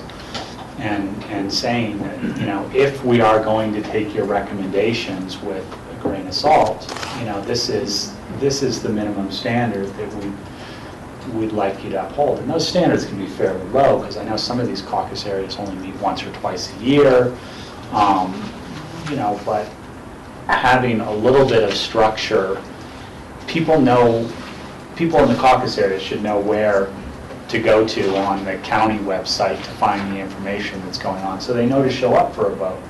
Because that's the concern. If a recommendation comes to us from a small group of people that are in advocacy of one direction, well, that doesn't really represent the caucus area, and without that structure, I find it hard to be there. Well, one thing in line with that, Rob, is that John pointed out in the memo that, in fact, he had a paragraph that talked about the fact that we ought to look at the caucus, you as a board, when a recommendation comes forward, to ensure, in fact, that the notice and the conduct of the meetings and attendance and integration with the countywide objectives are all followed in terms of your balancing the weight of a recommendation. And it's just like you say, the strength of the caucus kind of tells you where the recommendation is coming from. So I think that maybe we could do a better job as staff when we bring a recommendation forward to say, you know, the vote of the caucus was taken at a noticed meeting. It was done with the voting guidelines that are outlined here and what the attendance was, and if in fact there's any commonality or straying from the countywide objectives. And so we could always maybe add a little bit more when we bring you a recommendation. I disagree with that.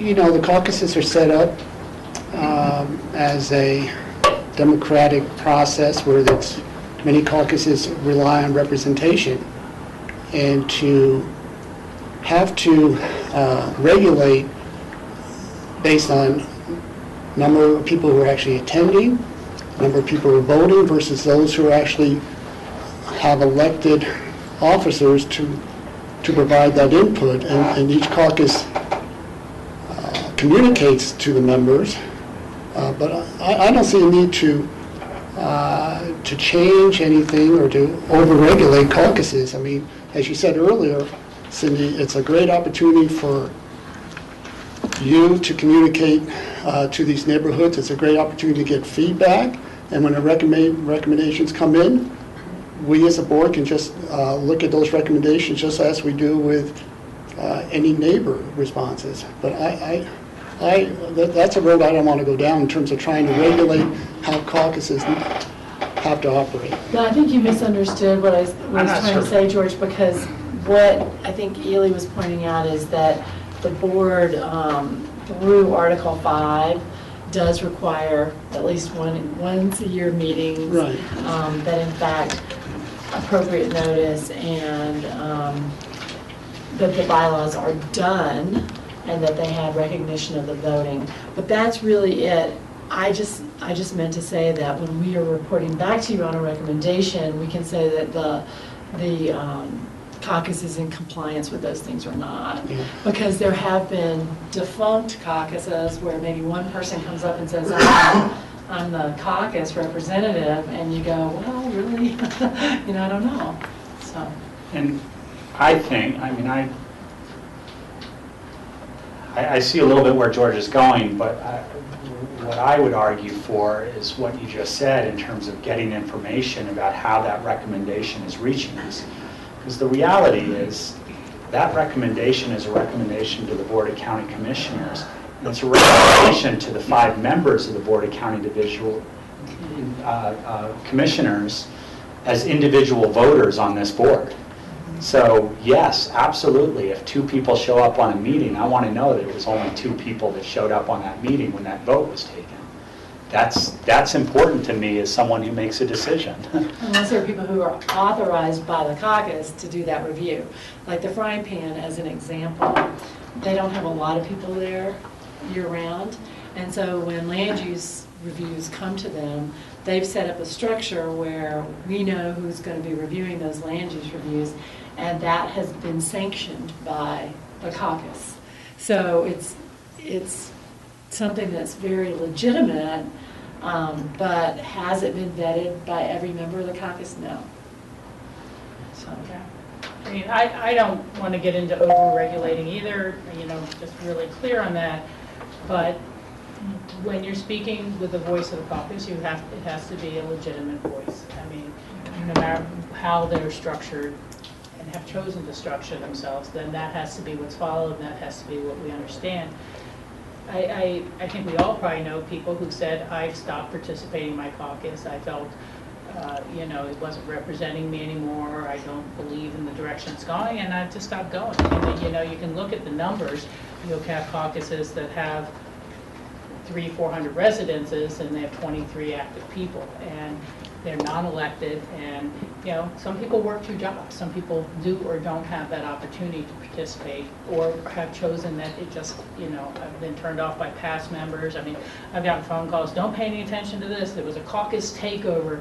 They packed the room with 20 people who've never been there before in 5 years, and now they're all aboard, and what's going to happen?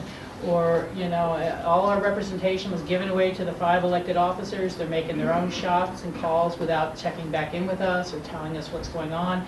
And so there can be failures of the caucus system. Again, I would say overall it's very valuable and helpful, but I think that part of this should be finding out how to make sure it's an effective communication tool. That if we are saying to Lance Clark, please go check with these caucuses about the new height restriction on barns that we're talking about. And I'd like to know that it goes out to an email list of 60 people, not that the one person got it, said, yeah, I'm okay with that, and sends it back in. Unless we know from their bylaws that that one person was authorized to say that and make their own statement, and they didn't have to go out. But there could be differences between what we're asking for and thinking we're getting and what is happening on the ground. And I think that's how we can do a better job of reporting back to you maybe on what we know about the caucus, individual caucus structure and how they choose to, because some are very formal, some are not. I mean, I don't think we're addressing a problem, because there isn't, there's not a problem. In fact, I would say, to staff's credit, caucuses are actually becoming fully re-engaged, going through the updating of their master plans, and they are spending, each caucus is spending tremendous amount of time and energy in doing that. And it's just a handful that are doing it, Yeah. because you wouldn't expect hundreds to try to develop a master plan. And so there's a handful from each caucus that are working as a committee, and they will then, as each caucus communicates within their own realm, they'll communicate that out to their members. They'll get input, they'll bring it back to staff. So the caucuses are, it's a successful program. Yeah. So I don't think we need to, I'm not sure why we're thinking about needing to tweak or to question or, Well, I just said why I think it's important to have legitimate reporting back. I mean, not to question or tweak or change. And when we authorized the money to develop the updated master plans, I was really clear that I wanted to make sure that we reached out to all the people within the geographic area to say, we're updating the master plans. If you haven't been involved in your caucus for the past 3 years or any period of time, now's your chance to get involved, because because they're changing things around you. They potentially are changing things around you. And so I think the master plan process is good for reinvigorating it, and that's, specifically what I requested. I just been saying, I want to make sure that, and this, maybe more of the conversation stems from watching the Maroon Castle Creek caucus go defunct. That's one that is not active. That's one that is not communicating with its members. That's one that it's a failure in that it doesn't allow us that communication back and forth about various issues. So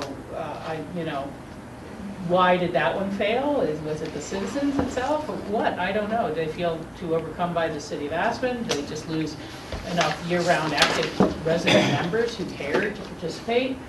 That's why it's worth looking at. But obviously, there's no decision for us to be made. We're not asking for a decision. It really comes back to, I believe, whether it's part of this topic or not, do we want to recognize the Upper Maroon Road area as a caucus area? I mean, they've submitted a petition signed by a certain number of residents in a certain area to say we'd like to form a caucus. And unless we're scheduling a separate work session for that discussion and having those representatives in. We will have a separate work session for the specific ones that might come before you to ask, because then we'll have to click into that process of, I don't know the right term either, but unrecognizing the broader Castle Maroon if we decide to go with the Maroon Creek or any other example. But I too feel very fortunate as a staff member that we do have this caucus structure. It's been so helpful for us to be able to have, in the areas that do have active caucuses, that point of contact that does get disseminated on a lot of different levels. Anything from there are going to be fireworks in your neighborhood tonight to can you help us with the master plan? So I think we're fortunate, and if you think of any other ways we can help make that work better for you, we're happy to try to help. Further discussion? Great, thank you. Thanks. Yeah. So we'll move on to some future agenda stuff. Should we call Mark? He's available. I can do future agendas here.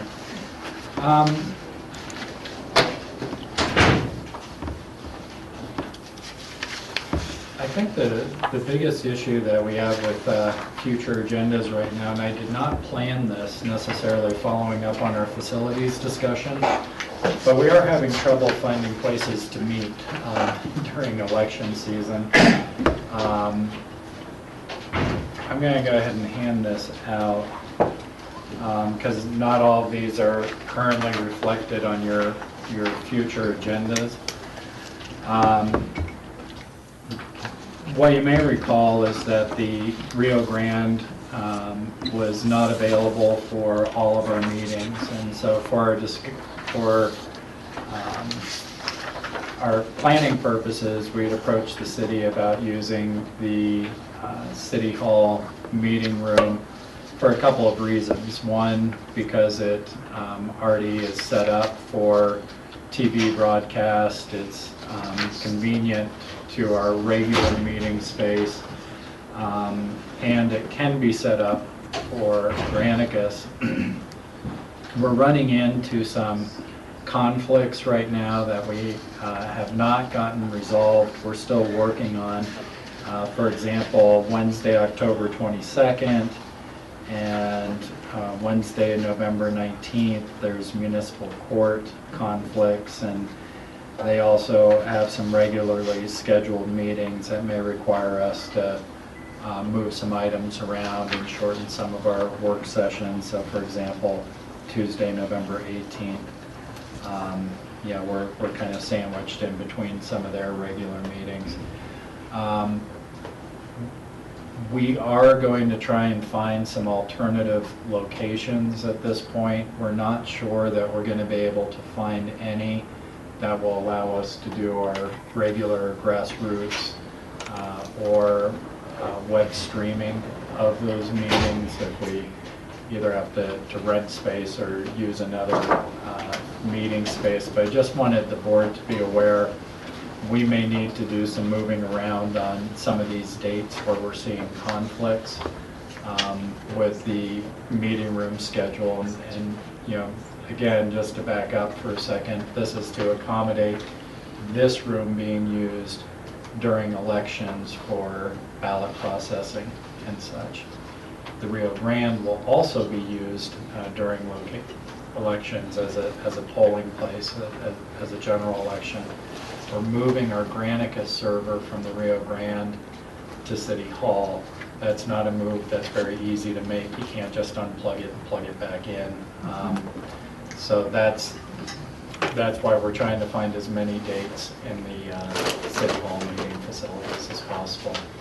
So we will keep looking for alternatives.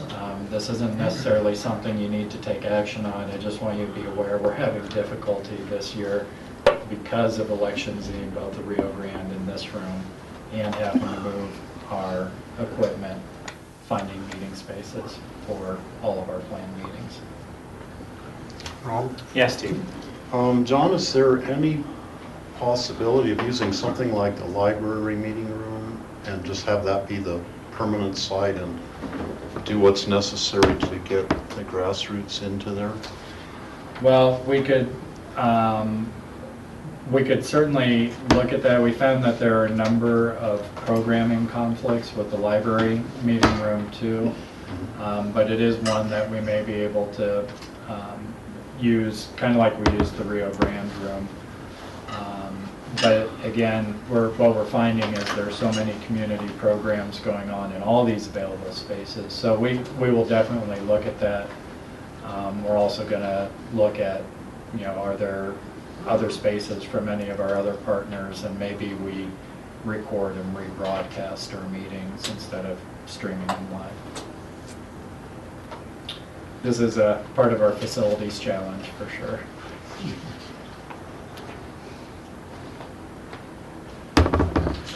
And then just you know, just a note, and Rob, you and I missed this when we were meeting. There's a gap on November 11th where there's not a work session. That's because that's Veterans Day, and that is one of the county holidays.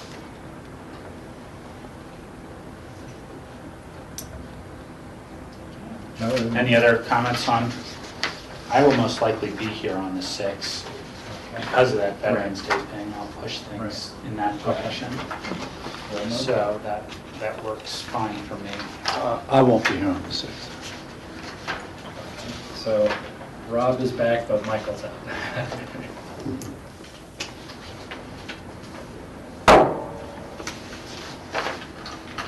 Anything else? All right. Mike, is everybody? Not everyone's here, we're still Okay. waiting on some representatives from the sheriff's office and then ESPN too. Oh, I'm here. We Okay. Okay, we have Vanessa here. Vanessa, are other people coming? Should we Yeah, we have- tackle another agenda item before? Let me call Alex and Brad. Okay. Want to talk about the holidays?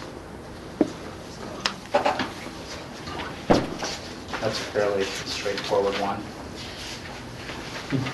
Oh, and there is, Yeah, we had an MOI on holiday allocations for 2015.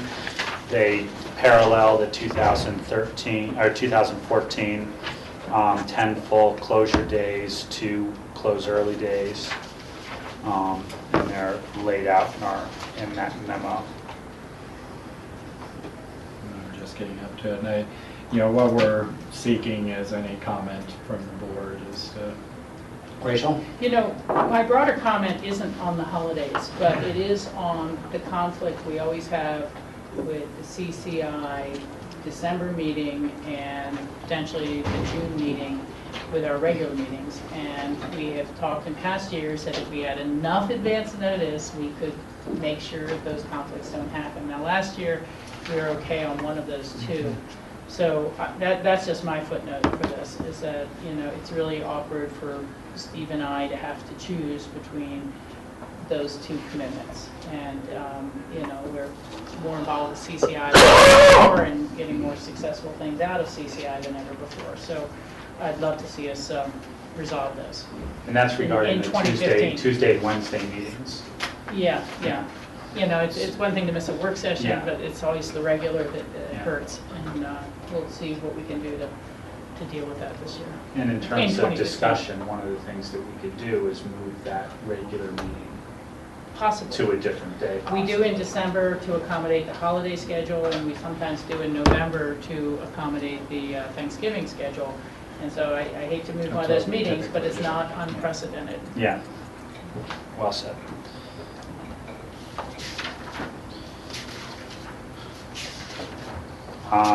John, anything else you'd like to? I Fill in just at this know, point.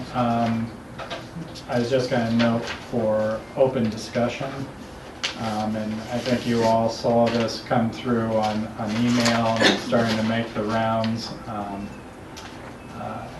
on the media, but we are kicking off phase 3 of our air services study, which is really our public outreach component, both to share what we've found in terms of the aircraft that are likely to serve our community, commercial aircraft that are likely to serve our community in the future, and the types of physical changes we believe we'll need to make at the airfield to accommodate FAA safety requirements and design standards.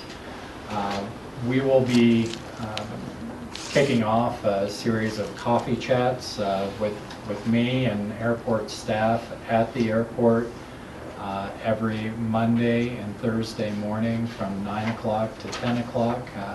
We're buying the coffee and the refreshments, so we're hoping people who have an interest in learning more about the air services study and commercial service will come join us. That's running from September 22nd through October 23rd, again 9 to 10, and that's going to be at the airport terminal in the cafe. That's every Wednesday? That's every Monday and Thursday Thursday morning, yeah.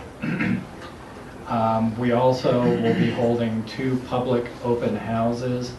The first on Thursday, October 30th at the Pickens County Library over the lunch hour, 11:30 a.m. to 1 p.m. And the second will be held on Wednesday, November 12th between 5 and 8 p.m. at the Airport Operations Center off of Owl Creek Road. And in addition to those opportunities for the public to come and visit directly with staff and consultants, we also will be making presentations to the councils for Snowmass, Basalt, and the city of Aspen, which will be another opportunity for people to both hear what's going on at the airport and hopefully join us in one of these other forums to comment. Yeah, I'm glad you added that, but I just wonder, would it make sense to have an open house up in Snowmass Village as well? Or is it just getting to be too complicated in terms of schedules? And time? It's certainly something that we could look at and explore. I think really the distance, one of the reasons we choose the AOC is it's a pretty similar distance for people to travel, either from Aspen or Snowmass or even up from Basalt if they wish. So we found that that's a good location. It can be a little difficult for people to find, but we'll try and address that in the advertising.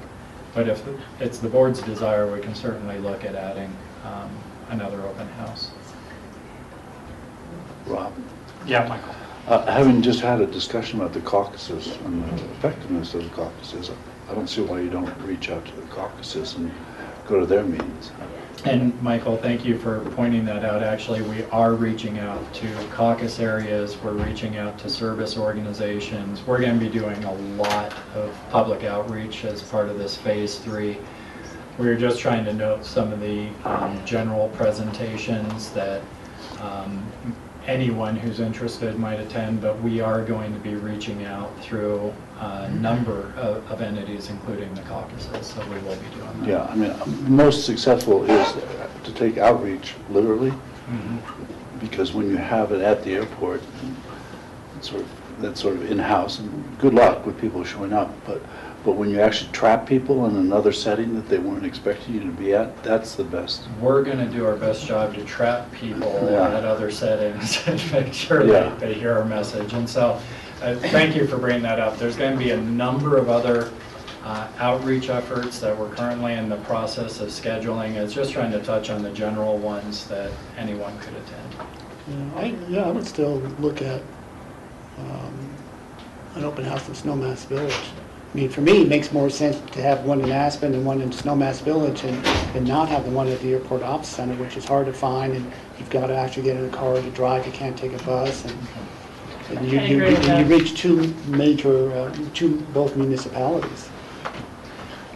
We will check in with Snowmass to make sure we can get a facility up there. And we can, if that's the board's desire, we can make that happen. I think so. Simple process. Okay. All right. So next on our agenda, we've got a proposal for the 2015 Winter X Games. Presenting this is the almost Baltimore Raven football player, NFL long snapper, weighing in at less than 250 pounds at this point. I'm quite certain of that. Michael Kramer. That's a wonderful introduction. Thanks, Rick. Probably not the last time you'll hear this. Okay, Mike Kramer, Dickinson County's planning staff. And next to me is Vanessa Anthony, who is a representative for ESPN and X Games. And we're here to talk to you about the 2015 proposal for the X Games. And the ESPN has submitted their special event permit for the X Games. They're proposed from January 22nd to the 25th, 2015. And the standard special events permit application has been submitted, and we have that. And in addition to that, there's actually 3 topics that are included as a proposal in this application. One is to hold concerts at the Buttermilk venue. So traditionally, in years past, we've seen concerts at Wagner Park within the city of Aspen. This year, ESPN would like to do it at the Buttermilk venue. The second is to hold a fireworks show at the venue at the conclusion of one of the evening concerts, and that would be the Saturday evening concert. And the third then is also to serve liquor, I shouldn't say liquor, beer and wine at the concerts. And they would be served to concert goers, and we have Vanessa here to kind of go into detail of what that all means and what it looks like. And the reason you're seeing this in a work session, this is really early. We typically don't bring forward the a work session with the board on a special event application until much later in the year, but we thought it was imperative that the board know about these topics and have a discussion with the applicant. And at this point in time, no permits have been filed for these three topics. And I should go back up and also say that the reason these are significant is because the concerts will more than likely exceed the county noise code and require a noise variance. And our environmental health director, Kurt Dahl, is the one who reviews and processes those permits or those variances to the noise code.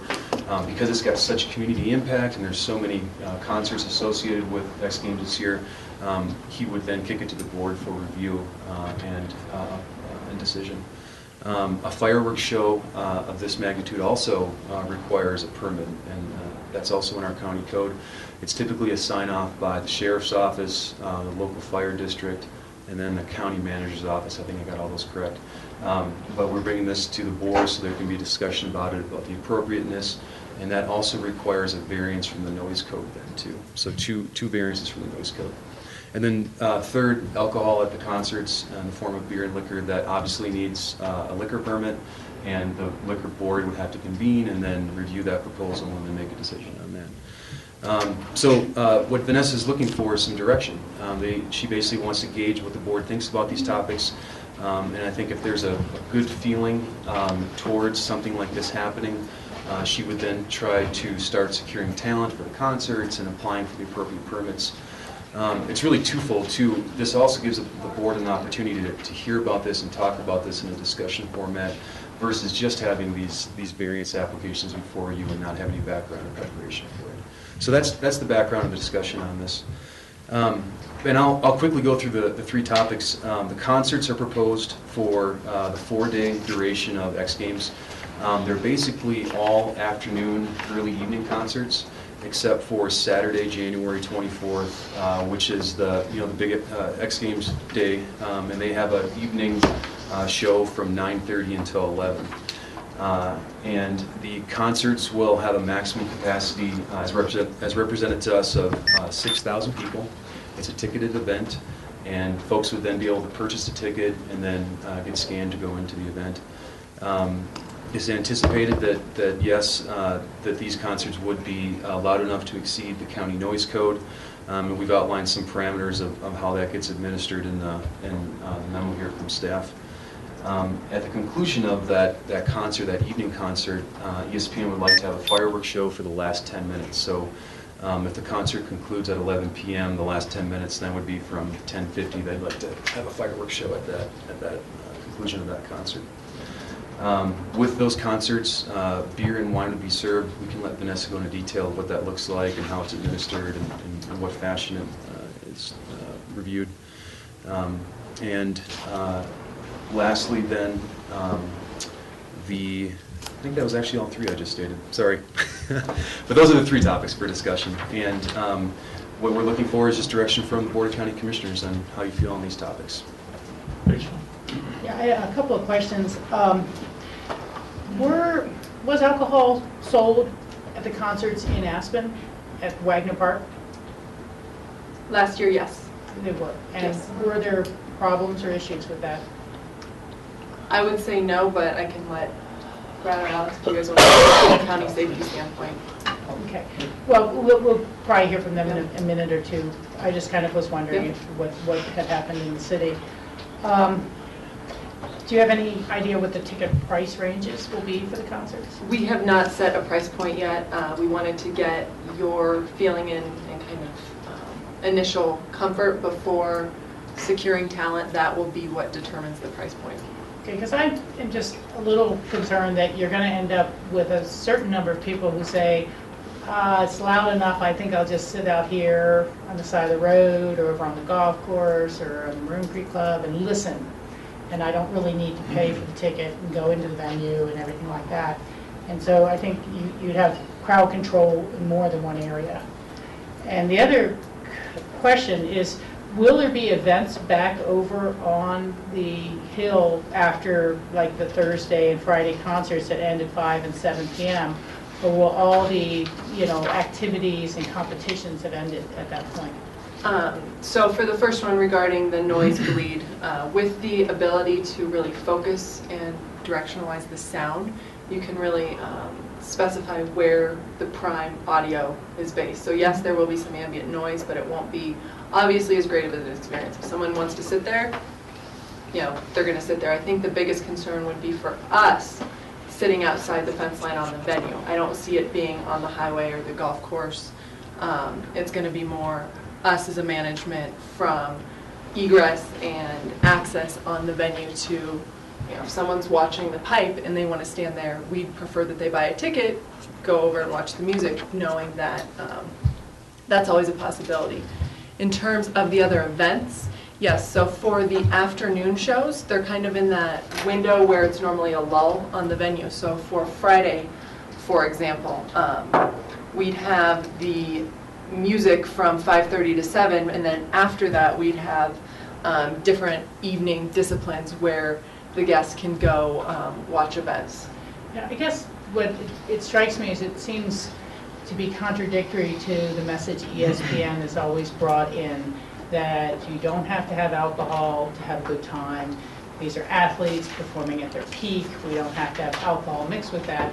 And so this is kind of saying, hey, you can go to a concert, have a few drinks. The underage kids will be there with you, but they won't have the right wristband. And then we'll all hustle back over and watch the events, whether there's adults who maybe overindulged a little and young people who theoretically we're supposed to be getting the message, this is good, clean fun, and we don't need alcohol here to have a great time at the X Games. And so it really seems like a new and contradictory message. One of the things we're doing to prevent and manage any of the over-serving is there'll be a 2-drink max per person for the entire duration of the show. So you'll be able to get 2 beers or 2 glasses of wine, and that's it. You won't be able to stand at the bar and just belly up and have that be the source of issues. We found that that wasn't an issue last year at Wagner Park with the alcohol that was sold there. I don't want to speak on behalf of the sheriffs, but from an ESPN standpoint, Wagner went really well, and we'd like to continue that model. Music is a part of the culture and the lifestyle of action sports, and trying to enhance the event and give the best experience to our guests, we feel that that is the next step that we're taking to give them a full, broad scope of that lifestyle and that culture. Thank you. How late do the activities go on each one of these nights? The Music or events as well? How long are people are out there? Thursday, 9 p.m. 9. Friday, we end at 10:30. Saturday at 11. And then Sunday at 6. And the end times, this doesn't really differ from what we've historically done in years past. And have there been any noise variances in the past? Because even the events are fairly loud, the announcement of them.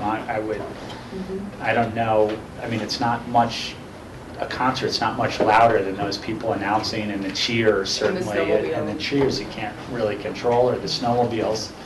We've never done any noise variance in the past. We haven't in the past, no. This would be the first noise variance that we would receive for ESPN. Yeah. George? So the evening concert on Saturday from 9 to 11:30 p.m., is that in lieu of the concert last year at Wagner Park? You just changing location and venue, and if so, why? Yes, so this would be, we would not have any concerts in Aspen at Wagner. They would all be on site at Buttermilk. We felt that while Wagner was successful, it was a strain on resources, both for us, ESPN, and again, I don't want to speak for you guys, but for the county as well, where if we can consolidate and have one location where everything is, where we have all of our resources, it better equips both parties to manage them more efficiently.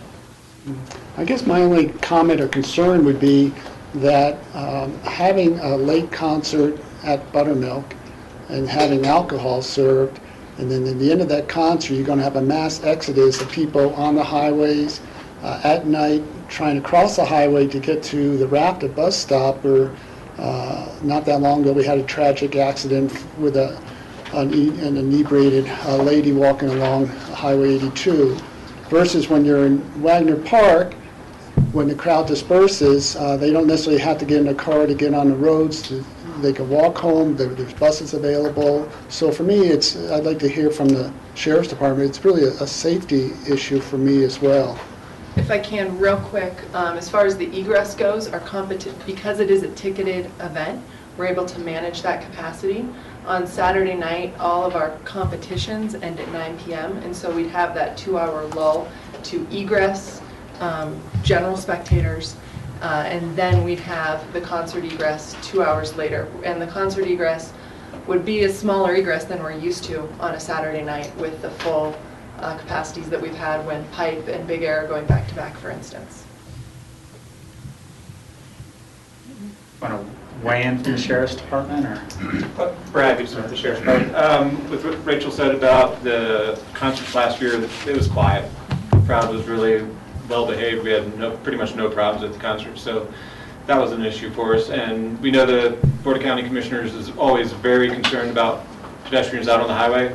ESPN does a lot of work with the Colorado State Patrol to make that intersection as safe as possible, putting up lights. They man it with troopers out of their cars, control the traffic lights. And we also have patrols just doing laps between Shell Bluffs and the Intercept lot and the venue. So we take it very seriously. In general, we know you guys take it very seriously, so we're very aware of the problem and try not to make it a problem. Steve? Several questions or comments. One, it would have been helpful to have the schedule of the events of the X Games kind of side by side with the schedule of the concerts, just to make it easier to kind of understand the flow of the people and how. That is included in the permit that was submitted. I realize in the packet, I can get you guys all a copy. in our packet that we didn't get that. That would have been useful for us. Is this the same number of concerts that you had at Wagner Park in last year? No, this would be one additional day. Last year at Wagner, we had concerts Friday and Saturday. I believe we had them 2 days. I have to go back and see which day they kind of blend together, but this would be one additional day. Okay. In terms of the sound, when I don't go to concerts because it's always way too loud for me, even without my hearing aid in. It's way too loud. If I can't talk to the person next to me and hear them, to me it's too loud, and typically concerts are just way too loud anyhow, and I attribute it partly to the fact that the sound man is probably deaf from being in so many loud concerts, so they crank the volume up so they can hear it. But I would love to see a concert where it's, you don't go over the sound limit, you turn the volume down and everybody can still hear it. I think they can maybe hear it better, but that to me would be the ideal concert with the volume turned down a little bit, and then maybe we wouldn't have to do the noise variance for the noise leaking out of the buttermilk into the other areas. I think that I'm okay with, doing the fireworks, but did you have fireworks at Wagner Park before, or is this a new addition this year? We've never done fireworks. We're exploring the possibility of fireworks. We wanted to get the board's sense of that first. With the tie-in to the concerts, we've never had that opportunity to do something at Buttermilk like this. Again, it would just enhance the experience we're providing. If that is something that the board is adamantly against, that's not a deal breaker for us. It's just something we would like the opportunity to do this year.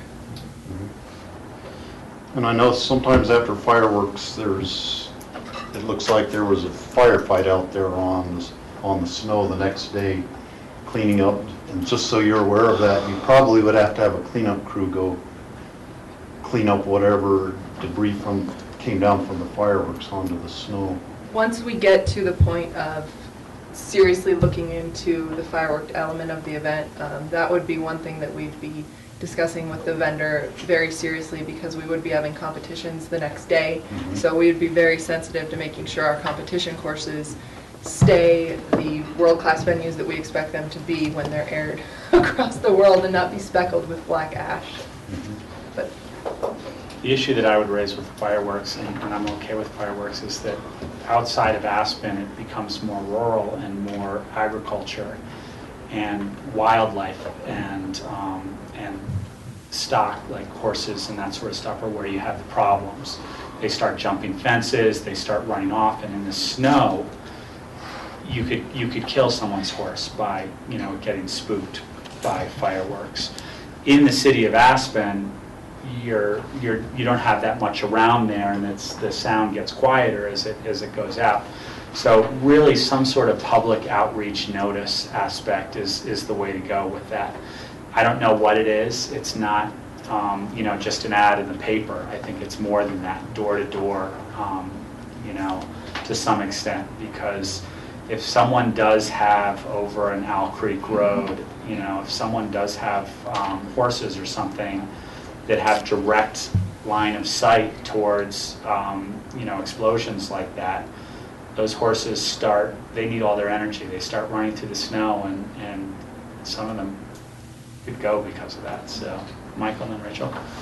Vanessa, tell me what ESPN's vision of these extra events is. Why are they asking for it? sorry, Why are they asking for it? What's their vision? What are they doing?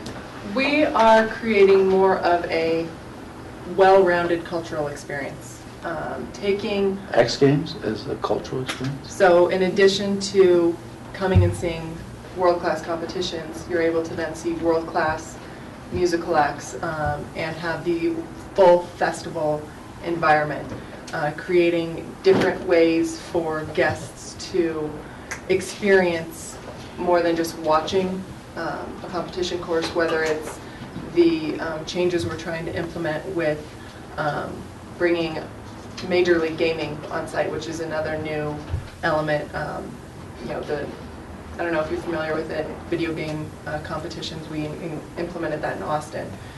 Just more diverse ways to reach our fan and interact with them. So,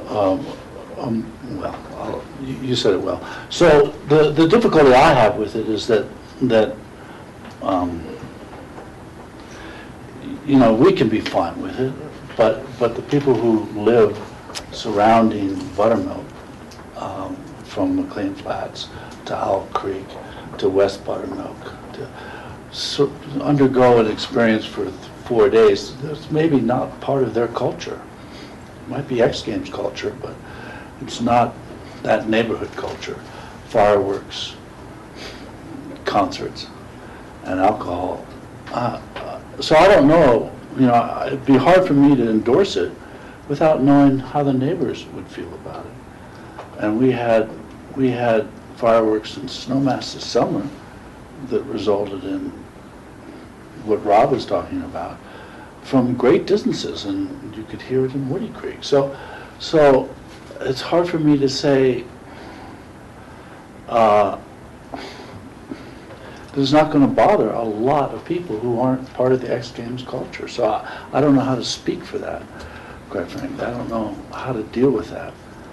I know that, you can drive home on McLean Flats Road without your headlights because of the brightness of the event at X Games. So I'm conflicted about it because I just don't know what the wide impacts of it would be. How do you speak to that? How do you say, yeah, it's okay, go ahead and do it, and then have to answer the neighbors? Rachel. Yeah, I lived through the time on the Aspen City Council when they were filming Aspen Extreme, and there was a big fireworks scene at the end, and they had to do it 4 different shoots because it didn't work. by the very last shoot, I think people were about to hang Bill Efting, and dogs were going crazy and everything like that, and they cut it out of the movie, and they never used it. But what really struck me was that you actually can order your fireworks without percussions. We tend to think of it, the two go together, but they don't have to have the big booms. They weren't even recording the sound for that movie because they were going to add a soundtrack in later. And so, you know, I don't know if there may be some solutions there, or whether people think that, you know, fireworks aren't fireworks unless you have the big booms going off as well. But, you know, that's something that can be somewhat customized.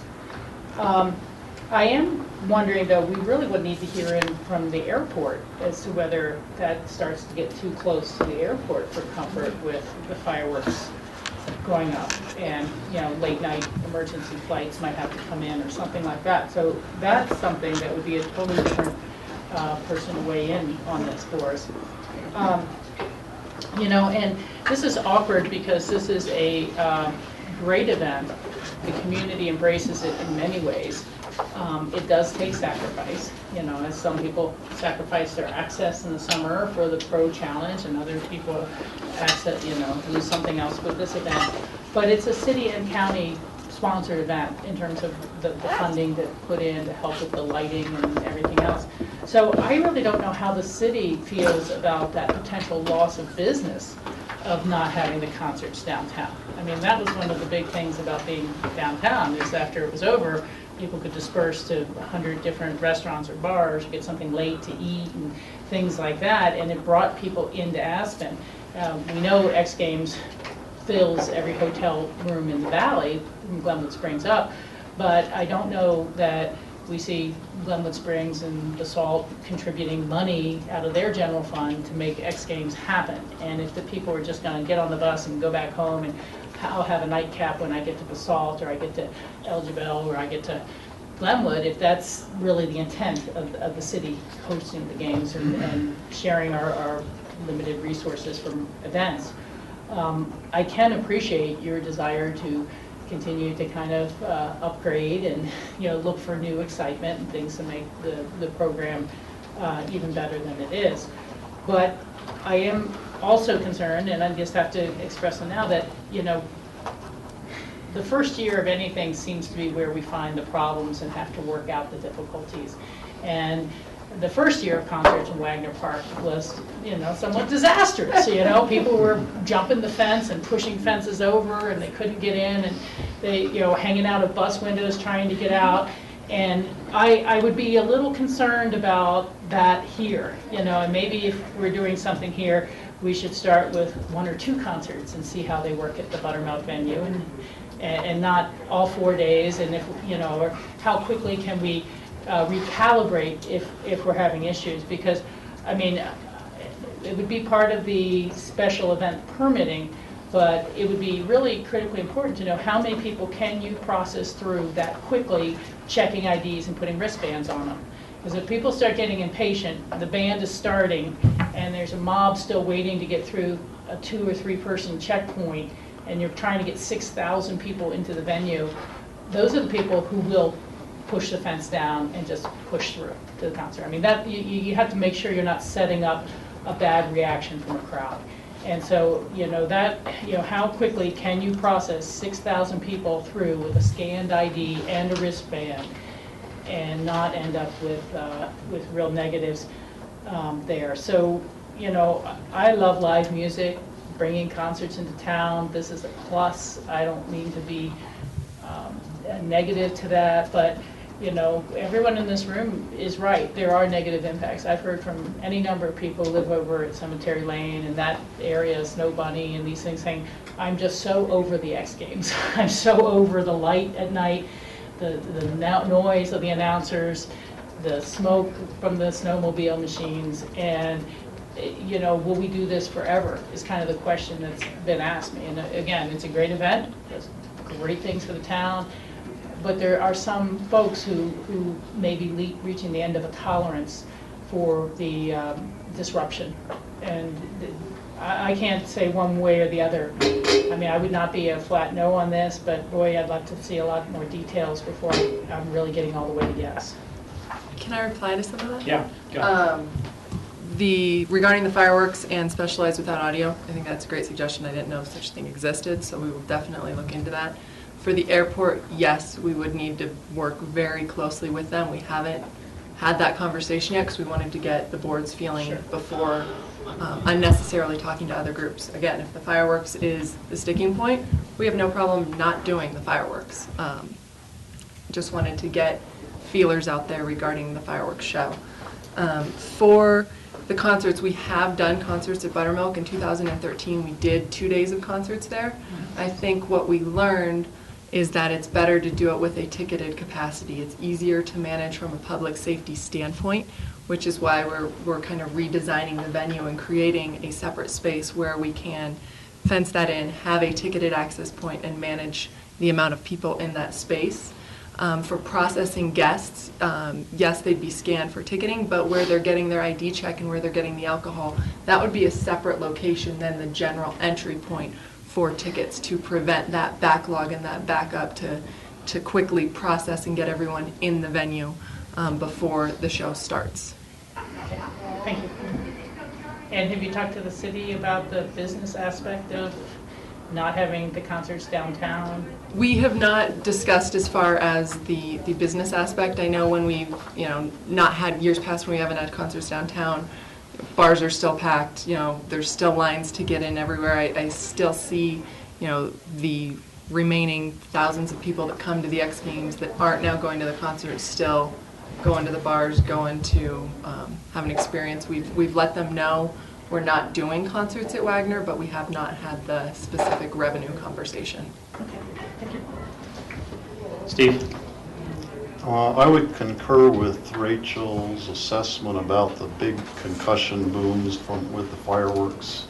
That's what really caused the problem with the animals in Old Snowmass this summer. And to me, I would just assume that those not be allowed at any fireworks display because of the effect on horses and dogs and people miles away being able to hear it when they don't have any desire to. My question about having, knowing what the other events were going on partly has to do with what the flow of people up and down Highway 82 on raft, how many thousand people are going to have to be delivered at a certain time in order to be there at the concert, or is it going to be people who are already at the X Games and then just walking over to the concert? And if you could have comment on that, or maybe think about it, sort of the flow chart of where do you anticipate the people will be, and do we have enough transportation capacity to get people there at the right times? One of the things we saw last year with having the concerts in Wagner is it was a similar guest. It was the spectator that was at Buttermilk that went to the concert and then came back to Buttermilk. So that created a large strain on the transportation. We're envisioning this as actually alleviating that, since they're already at Buttermilk. We're not telling them to get on a bus, come into town, get back on the bus, come out to Buttermilk. We're allowing them to stay at one location and not tax RAFTA as well as the other transportation providers we bring in to service the event. So that should alleviate additional strain. Yes, there are guests that come specifically for the concert, but a lot of our guests that are there do attend the concert as well. Does that answer? Yeah. So it sounds like it will alleviate the transportation crunch rather than add to it, yes, to a large extent. That is our hypothesis. Okay. Other comments, questions? Good. Decision point? We're not decision, but I'd rather hear Directional general point. favor, In direction. From an ESPN standpoint, one of the reasons, as Michael mentioned, that we brought this to you so early is we do need to move forward on the concert aspect of things, securing talent, announcing ticket sales, and starting to sell those tickets. And while I understand you can't make a decision on that, I would love any unofficial feeling towards us moving in that direction. if you can give I'm them. in favor of it. I like the transportation flow arguments that you've made in terms of noise variance. I don't think it's that much different than you know, Sean White doing a Mac Daddy 350 or 1080 or whatever those things are, and the crowd going wild from that. So I don't think there's that much difference in the noise variance of things out there. So I don't think we've ever judged the noise out there. They've probably broken the variance to some extent with some of those cheers, which is a good thing, I think, in the case. Not that they're getting the cheers, not that they're breaking the variance. We're breaking the variance in Yeah. just from a decibel level, Yeah. which is kind of ironic. It's such a low level, and we would not exceed, just for your guys' knowledge, the event perimeter will not exceed 80 decibels. You know, if we do, we have a sound manager that will be in touch that will drop the levels back down. And in terms of the fireworks, I like the idea of quieter fireworks, and I did see a lot of stuff online about shows that have been going in that direction. So, yeah. Did you get a variance last year, noise variance from the city when you had the concerts in Wagner Park, or did you have were there any complaints, or was that a concern from the city since you've got residents who live in the downtown area? How did you approach that? Unfortunately, I personally did not manage the concert aspect of the X Games umbrella. I know that Jennifer, the woman who worked with the city, did go through all the permitting that they had required, and I believe a noise variance was part of that, but I can't say for certainty. And I don't believe there were really any complaints that I've been made aware of. Yeah, I mean, I would just assume that if, being in the center of town, if the noise was an issue for residents and guests who were in town, not for the X Games, but actually to enjoy skiing, that perhaps they would have been affected and would have filed some complaints. I was just curious if, it'd be interesting to know that from the city, if they did hear any complaints. Because I think, as Michael said, I think we should have a mechanism to try to reach out to the neighborhoods to alert them that this is happening and perhaps allow them to provide some feedback.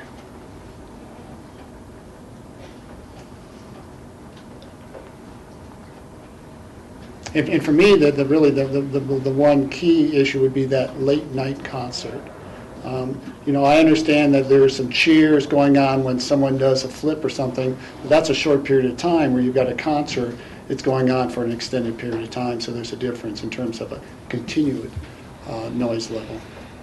I would compare the noise to one of our snowmobile events, and we have run, for instance, in the past, Snowcross at night, which I would say would be a similar audio bleed to surrounding areas, just for comparison's sake. Michael? Yeah, you know, I can understand the impetus of ESPN to make it more attractive from their point of view, from an X Games culture point of view event. But I am concerned about people who live on McLean Flats, people in Starwood, people all over the place that don't buy into it necessarily and have to suffer the consequences of it. So a non-concussive fireworks show is hugely, I mean, you have to have that. I mean, there's a horseboarding operation right on Owl Creek Road that has 40 horses. I mean, you just can't have that kind of noise. Alcohol, as long as it's controlled, really well controlled, I guess people have to have alcohol, so, okay. So within those limits of an awareness of neighborhood impacts, I guess I'm in favor of it, but. It's a non-smoking event. What about edibles? It's a public event, so they're not allowed, technically.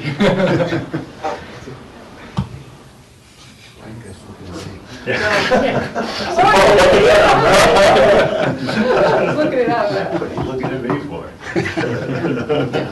Yes, we're a non-smoking, drug-free event. as far as the management of edibles, I think it's safe to say the whole state is on your territory with that, and I'll take whatever learnings you guys have had from other events on how to identify them. Well, I think we said it last year, or at least in one of the reviews, of that there needs to be an outreach about that. You know, people, and our sheriff has done a fabulous job with the outreach in general with our clientele coming into the community. But people need to know what the real laws are, and the real laws are private consumption. And I don't know how much of buttermilk is federal property as well, which is a whole different issue in terms of legality of things, on top of the fact that it's not private consumption to be out in the public eating edibles. So there needs to be an outreach, and ESPN needs to be part of that outreach. Yeah, because even doing it at the event or not at the event, you might have people partaking, and then, you know, it may be a different year for X Games in general in terms of thinking about your medical backup that you're going to need, because, you know, with the sheer number of people coming in from out of state who are thinking, I'm going to give that a try while I'm here, and then, you know, so I think, interestingly enough, we're talking about our ambulance district vote for better facilities, and they are always, you know, standby medical control for all these events, but, you know, it could be a different world, not worrying about the snowmobile flip accident as much as the crowds themselves. Steve? I think that the marijuana smoking will probably be an issue. From what I heard of the Telluride Bluegrass Festival this year, it was like there was, you know, permeated with the smoke smell, and I'm sure they probably said no smoking allowed too, just to cover their act on it. But then how do you actually go about enforcing that when there's 20,000 people there and you can smell marijuana smoke all over the place?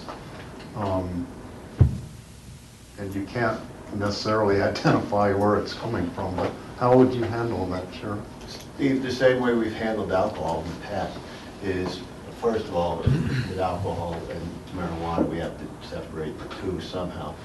We pat them down in the gate, they have a bottle, we throw it away. If it's that kind of thing in the crowd, we'll do our best to track them down, but as you said, it is kind of just a mystery smell without the location specifically. But we'll be diligent. I don't think we should be using marijuana in public. So all we can do is promise to be diligent about it. Same way we are with alcohol. We don't want anything that occur out there that's going to be a threat to public safety. But wouldn't ESPN be responsible for the crowd control and adherence to the rules within the venue? I mean, we're not going to have sheriff's officers take care of the gate, you know, the general thing, but have you policed, per se, the concerts before, or would? Yeah, I'm talking about, yeah, because I mean, it seems like this would be a responsibility for ESPN to have their security people and bouncers or whoever you have in the crowd and controlling the crowd once it's inside the ticketed venue. It's a combination of both, Rachel. We do a lot of the enforcement. They do the inside security does more of the, I don't know how to describe it, policy stuff, control of crowd maneuvering, things like that. But, you know, I guess I should remind you guys that it was a long time ago. We had those concerts at Buttermilk during the summertime. We had big acts, Bob Dylan, Willie Nelson were there. We found a way to manage that properly in the crowd. We always find a way to do it. I don't think this is going to be any different. ESPN has always been a good partner of ours and has been really, really good at adhering. So I don't see the impact of being much different as 10,000 people to watch Shaun White or 6,000 people to hear P. Diddy or whoever. Thank you. Folks know 50 Cent was the guy who had last time. Well, we're a little over our time here. It seems like, and the board can correct me if I'm wrong, you've got approval to kind of move forward on these things. Obviously, there's some details to be worked out, and not approval, but direction. to move forward. So, you know, I look forward to seeing the rest of the proposal and having our staff review it thoroughly. And I guess I would just add, in terms of direction, similar to what we asked Pro Challenge to do, is to develop an outreach program and to be able to follow through, which they did very successfully. And you, by outreach, George, you mean to the neighbors and the community about the Yes. impacts? Yes. Thank you guys for your time, thank you for the feedback. We will take it all and kind of adjust based on the concerns I heard and the direction going forward. So, appreciate it. Thank you. Thank you. We're scheduled for a short break here. Can we come back at 2:45 to wrap up the rest of the items that we have?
That's not my... All right, everybody, we are back on here. It's Tuesday, September 16th. This is the Board of County Commissioners Pickens County work session, and we're moving into our memos of interest. First on our agenda, Marty Ames is here for the Senior Service Space Needs Study.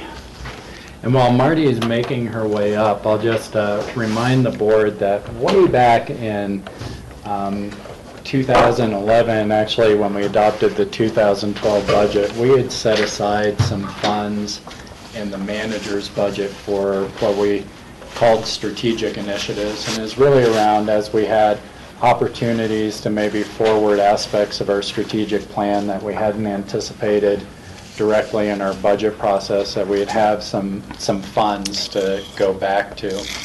So we already have the funds appropriated, and what we committed to the board was that before using that funding source, we would come back to you and give you an update of what our thinking was and give the board an opportunity to say, yes, go forth, that makes sense to us as far as the use of funds, or to pull us back. And so this is actually a request for use of those funds in just in excess of $24,000. There's about $50,000 left from that original allocation that we've just been carrying forward. So with that kind of intro, I guess, Marty, do you want to talk a little bit about the project that you're looking at?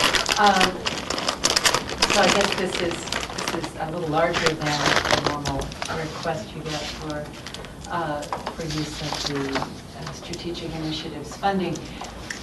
We would like to commission a professional space needs study for the actual needs of the senior center at this time.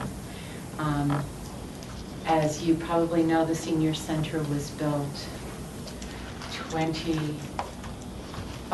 4 years ago, or we occupied it 24 years ago, and we have added a small amount onto it at one time, just a very, very small amount, like 140 square feet, something like that. We've pretty much lost our ability to expand any further with the expansion of the hospital around us, and just the limitations now of the site and essential fire drives and things like that they've put in. In addition, a lot of the reasons that we were originally located out there on the hospital campus to be next to the assisted living facility are no longer valid reasons. And we've grown considerably. Our population, our senior population, has grown considerably. Our needs for space have grown and changed with the years, and the facility is not suiting our needs very well anymore. So, one of the goals that came out of the Aging Well Strategic Planning Initiative for the last year was a desire to look at an appropriately sized and located senior center that could expand in activities and services to meet the needs of the current and growing senior population.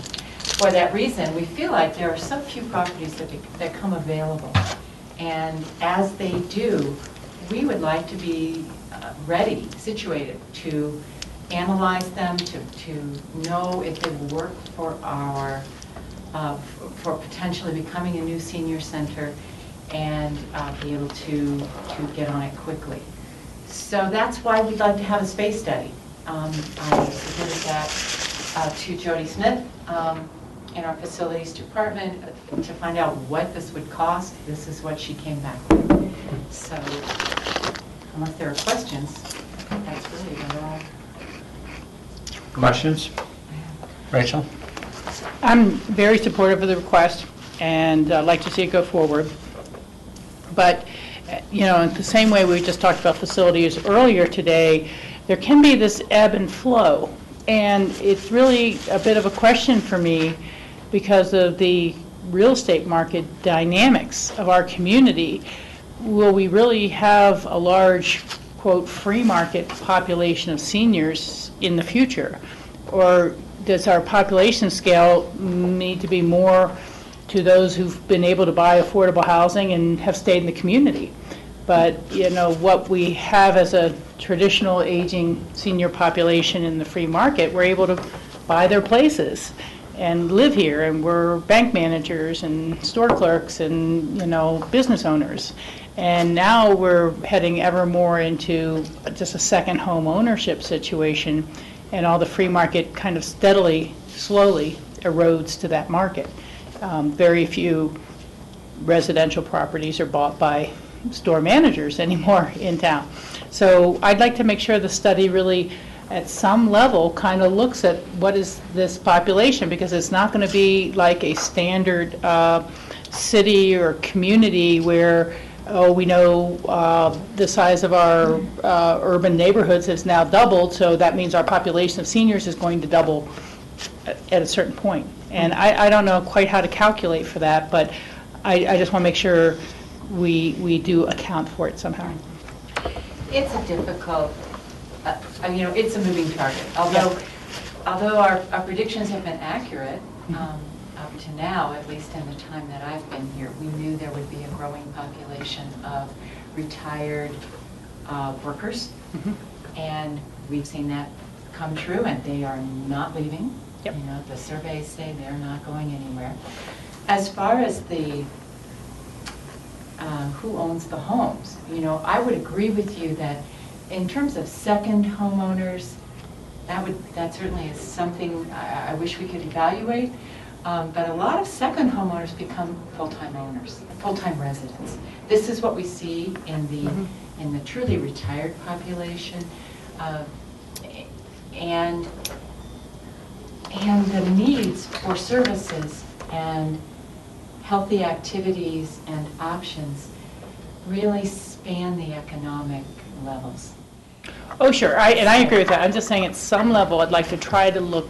We don't want to overbuild, and we don't want to underbuild. And so gauging that future need, that's a real challenge in this area. I understand. And the other possibility is of sharing an actual facility in some ways, certainly for meeting space, services, you know, community space.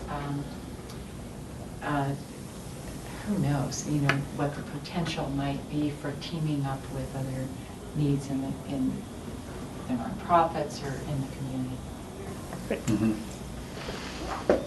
Steve? There are a couple of things that would be nice. I don't know whether they could be part of this study, but one would be if the senior center did move out of that building, would Whitcomb Terrace be able to use the space effectively, or would the hospital want to use it for another space? And it might be just interviewing the staff from Whitcomb Terrace and staff from the hospital in terms of what would happen with that space. That might be beyond the scope of this study, but it would be, I think, useful information in the discussion. Second trend that I've seen is there are a lot of senior citizens who come with their families. Their families are out snowboarding or downhill skiing, and grandma comes to the Snowmass Cross Country Center wanting to go snowshoeing or they're looking for other activities because they're not going to go up on the hill and go, you know, break their bones up there. So if there were, I don't know if the Chamber Resort Association has statistics on that, or somebody perhaps has, you know, looked at the tourism numbers of how many elderly people are coming with their families on vacation, and that's something that, you know, really can have an impact on the space needs at the senior center. And it's also, I mean, a wonderful way to use the senior center to provide another amenity for visiting guests. Steve, we get calls year-round. from families who have a mom or dad or both coming to visit and are looking for activities. And, you know, we've always welcomed the visiting older adults in the community to participate, whether they are skiing with the local senior ski group, or using the senior transportation to get to the music, or whatever it is, coming and playing cards or whatnot. So I would see us expanding that, and particularly if we were able to score an in-town location, I think we would be much more accessible to even the hotel concierge group, who call us a lot now.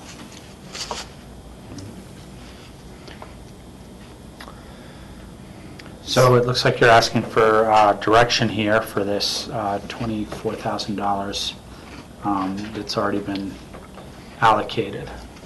It's already appropriated, but we made a commitment to come back to the board before spending any of that money to tell you what we were doing with it and give you an opportunity to weigh in on whether you thought it was appropriate. Rachel? Yeah, kind of a broader comment away from this, but are we looking in the 2015 budget to replenish the strategic fund?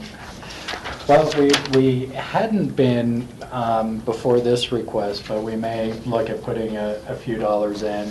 We put $100,000 in originally in 2012 and have slowly spent it down on various projects or committed it on various things, and it's been useful in that regard. So we may look at replenishing some of this. Okay, yeah. that's kind of an issue I would like to support. And then I'd imagine apparently that this study is not going to be in time to answer any questions that people are starting to raise about, what about the old art museum site? We have, I think I put that in here. Yes, the committee recently viewed the old art museum property, and the senior council has created a subcommittee. Steve is actually helping with that subcommittee in his role as our liaison, our board liaison. And we will be submitting, it was their decision to submit a response to the RFQ, which is due in I think about 3 weeks. Okay. So that decision was made after viewing and getting the group together, and we're moving forward. It's not atypical that an RFQ process would be used to narrow a field, and then there'd be a more specific proposal process. So part of the reason we want to do this now versus including it in the 2015 budget or some other time is there's a lot of movement going on right now with looking at facilities and such by the city, by the county. I think there's a lot of questions like, the art museum, what's going to happen there? There may be other facilities that as Open up because development- they're there. Yeah. And so it's our thought that we're better off being prepared because, I remember, Mario, first time we talked about, well, what about the old art museum or something, some other facility for the senior center? What we kept running up against was, well, what is it we really need? And if we can't answer that question for ourselves right now, it's difficult for us to put ourselves in a competitive or compelling position in these other types of facilities. So it's our hope, the reason we want to do it now, is that if we do get to the point of a formal process or another opportunity comes up, we are ready to say exactly what it is we need to evaluate those properties immediately and to see if there's an opportunity for us to take advantage of. That's our hope. The one really fortunate thing, Rachel, about the art museum property is the art museum is there, I think, until next August or September. So there's a long window time to really look at this clearly. Okay, very good. Thank you. Steve? John, how long would a study, or maybe it's a question for Jody, how long would such a study take, and would it be like RNL? Would they be the ones to conduct this study, or We can what do you see? certainly look at RNL for that study. it's appropriate. And it would probably take a couple of months once we get it out to bid or get the contract changed. And some of that would just depend on how much public input you wanted into that dialogue, because that always adds a fairly lengthy component. And then also, we're not exactly sure what the senior, the committees have, what data has been gathered. So once we know what we have to work with, then we'll better have a defined scope for what a company would do for. I'm in favor of moving forward. Rachel? Yeah, one last thing, and I'm sorry to keep that, but will we be looking at all about whether there should be Mid-Valley facility as well as Up Valley facility? It's not going to just be all one, because it seems that some of the outreach and the public input would be really valuable to get from the Snowmass Village Town Council and the Town of Basalt. You know, where do they see things going? What do they have planned for their own facilities or things like that? Like you said, shared use sometimes. Thank you. Art? Okay. Yeah. Thank you. Next, we have a funding request from the Healthy Rivers and Board. Lisa's here. I'm filling in today. Sean Ely, and Laura's in depositions, so. I guess at the August 14th meeting, one of the work sessions, or maybe a regular meeting, John spoke to you all about how you wanted to see some of these smaller requests coming into the river board, and thought it would be appropriate just through an MOI. So I want to see if this is the kind of format you like, and if this works, or if you have other direction, and if there was maybe a threshold limit as far as requests coming to you and then you authorizing the funds, like for the $1,000 or something like that. The Trans Basin Tour, it happens next week, so by the time they come to the river board and then, you know, we get it scheduled with you, sometimes it's a little tight. So. Thoughts? George? I like this format. It keeps us informed. Yeah. My question on this is, where's the count stand right now for Healthy Rivers? I just thought of that when I sat down. I thought, oh, somebody's going to ask me how much we have in the grants, and I think they budgeted 100, and we've only spent, with all of these, would be 33,000 this year. I thought they budgeted 50, but I could be wrong, for grants and, you know, leveraging. Yeah. But it might be that they separated projects from I think grants. projects and grants, right. Yeah. Two different.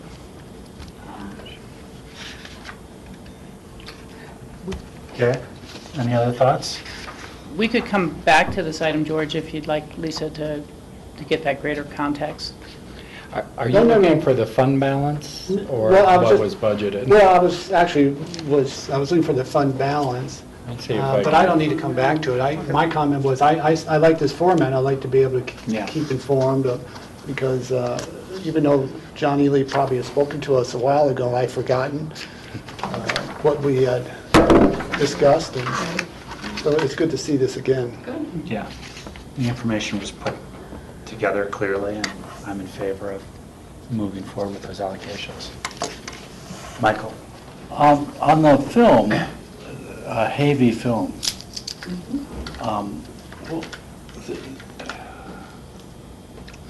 so we're sponsoring a film or contributing to a film, and did the water board have any, was there going to be a particular point of view on that film? Western Slope point of view, or? Well, I think Preston they County? had some discussion on that, whether it was going to be maybe a East Slope versus West Slope, or Denver water versus, our thoughts over here, political, wise. And Mr. Havey answered all their questions, I think, and they were very satisfied with that it wouldn't be, political, or that it would be more just a history on the water. So so the board was satisfied that the point of view of the film was Correct, yeah, they had big was in concerns, line and with they their- came back twice, I think, with questions on that. okay. I can add a little to this discussion. I've met these folks doing some of the Colorado Foundation for Water Education tours. So they were up in Steamboat when we did the Yampa tour, look at the Yampa River. I've seen snippets of other things they've produced. They're very professional, really total theater release quality movies. And they have a great background. And the second is that they're very interested in, as I was saying, in the Yampa, looking at the concerns of people for more diversions, what the impacts have been of diversions. And I spoke with a fellow and said, Pickens County is the second most heavily diverted county in the state right now and facing further diversions, and it'd probably be really great for you guys to get a little some film up here or some discussion of our issues up here, and they're very interested in that, and I think that's why they've followed up with the Healthy Rivers and Streams Board. I mean, obviously we don't have script control or creative control, but I thought that it looks like something that really will help educate the folks in Colorado where the Front Range demand, people just don't realize that's a river coming out of your faucet, that's somebody's river. And I was just last week at the CWCB board meeting to review the draft elements of the plan on Thursday night in Glenwood Springs, and I offered public comment on behalf of QQ. And I only read the article in the Glenwood Post follow-up to that story where you saw representatives from Colorado Springs and Aurora and some of these communities saying, well, we understand you've got this recreational economy up there, but our backyards are our recreation, and that's why we need irrigated backyards, and we need more water from the west slope to irrigate backyards because that's our recreation. And it seems like a pretty hollow argument to me, but the greater education of the general public and the water demands and water shortages we face is going to be critical. So I think it's a great opportunity. And I think we'll get even like DVDs of the film, so Andre was excited about that, to show it in the schools maybe, or maybe we can do filming here. Or maybe a premiere at the Wheeler or something like that as a fundraiser. That'd be great. Steve? Oh, I noticed they have put a $350,000 budget for doing the 90-minute documentary. And I'm wondering about what happens if they run over budget, or have they done enough documentaries that they just know they can do a good documentary for that amount of money? What's your perception? Yeah, I think they're pretty far along. Filmmakers, so he's yeah, I think they'll make their budget, and they did have a small presentation at Water Congress in Snowmass in August, just a brief of this coming production, and some of the footage they've captured so far. It wasn't strung into the story yet, but I think they'll pull it off. Yeah, I'd want to. I mean, it looks like they have a really good track record, but if Healthy Rivers is putting $5,000 into it, I'd want to be sure that we actually see the film and have it be what we anticipated it to be. John? So to answer George's question, we're we're projected to end this year with about $1.7 million in fund balance. Frankly, that's assuming that we collect our sales tax of what we budgeted in 2014 and we spend 100%. If I were to project, we'll be closer to 1.8 because sales tax is up and we never spend fully. Okay. Oh, good, thank you. Yeah. Well, I'm supportive of the request, all of them. What's that? I say I'm supportive of these being dispersed. Looks like we're all supportive. Yeah. Thank you. Also, Rob, just in general, I like this system where the Healthy Rivers Board can decide to spend, money up to a certain amount and then just do the informational piece to us. I didn't know if you wanted like a threshold of, say, 5,000 and under. I could go ahead and even tell these folks, like the water education. The River Board approved it, but now I told them, I said but it still has to go to the BOCC. So I wasn't sure if that was still one step we needed to do, or just is this more informational and that the river board's already I think done it's that. informational for us to see it, but Okay. I mean, unless it's really hard to put something like this together, I think it's good for us to know what's going on. And I guess, Maybe I guess to quarterly? answer your question, I'd be comfortable with giving the Healthy Rivers Board and your staff to allocate under $5,000, But still do this. bring an MOI, Yeah. but 5,000 and over, I would like to have a discussion. And 5,000 and over, if it's like a grant request, we still have to score it. And Yeah, it's about 5,001 seems to be the threshold, because otherwise you're saying that this request would have had to come back before the board. Yeah, it's fine. Yeah, sorry.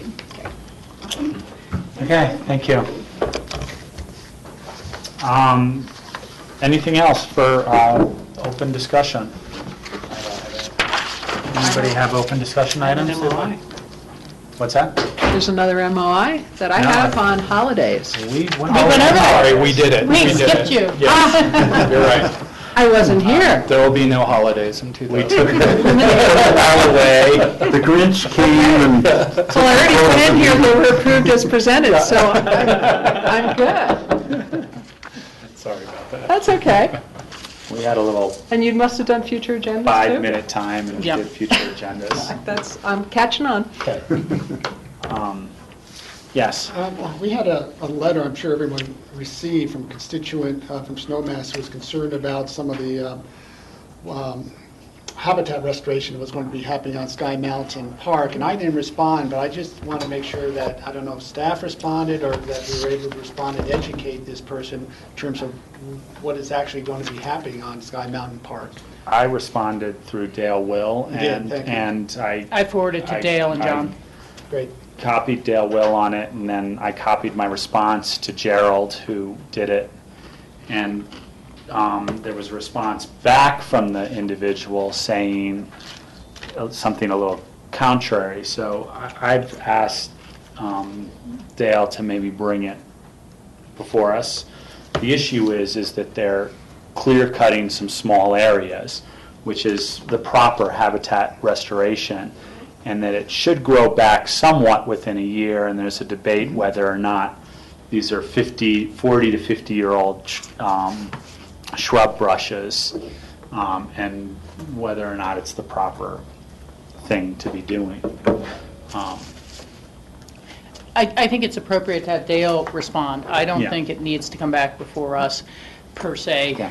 As I understand it, the master plan and then the various improvements are happening year to year were worked out jointly with our partners in Snowmass as well, on the management plan. So there's a lot of familiarity with their board. So I think it's just more, as you said, making sure he's been responded to by staff on our behalf. His last email to me, Gerald Grayson, was please have the BOCC look into this more fully. Fully grown and mature trees, maybe 20 to 50 years old, will only be 8 to 12 feet high. Is it proper to be cutting these? So I will communicate with Dale to talk with Gerald about exactly what we're doing. Yeah, great. I'm sending him an email right now. Great, anything else, open discussion? I don't have anything to think. Okay, I will adjourn the meeting. Very good. Thanks. Thank you. Thank you.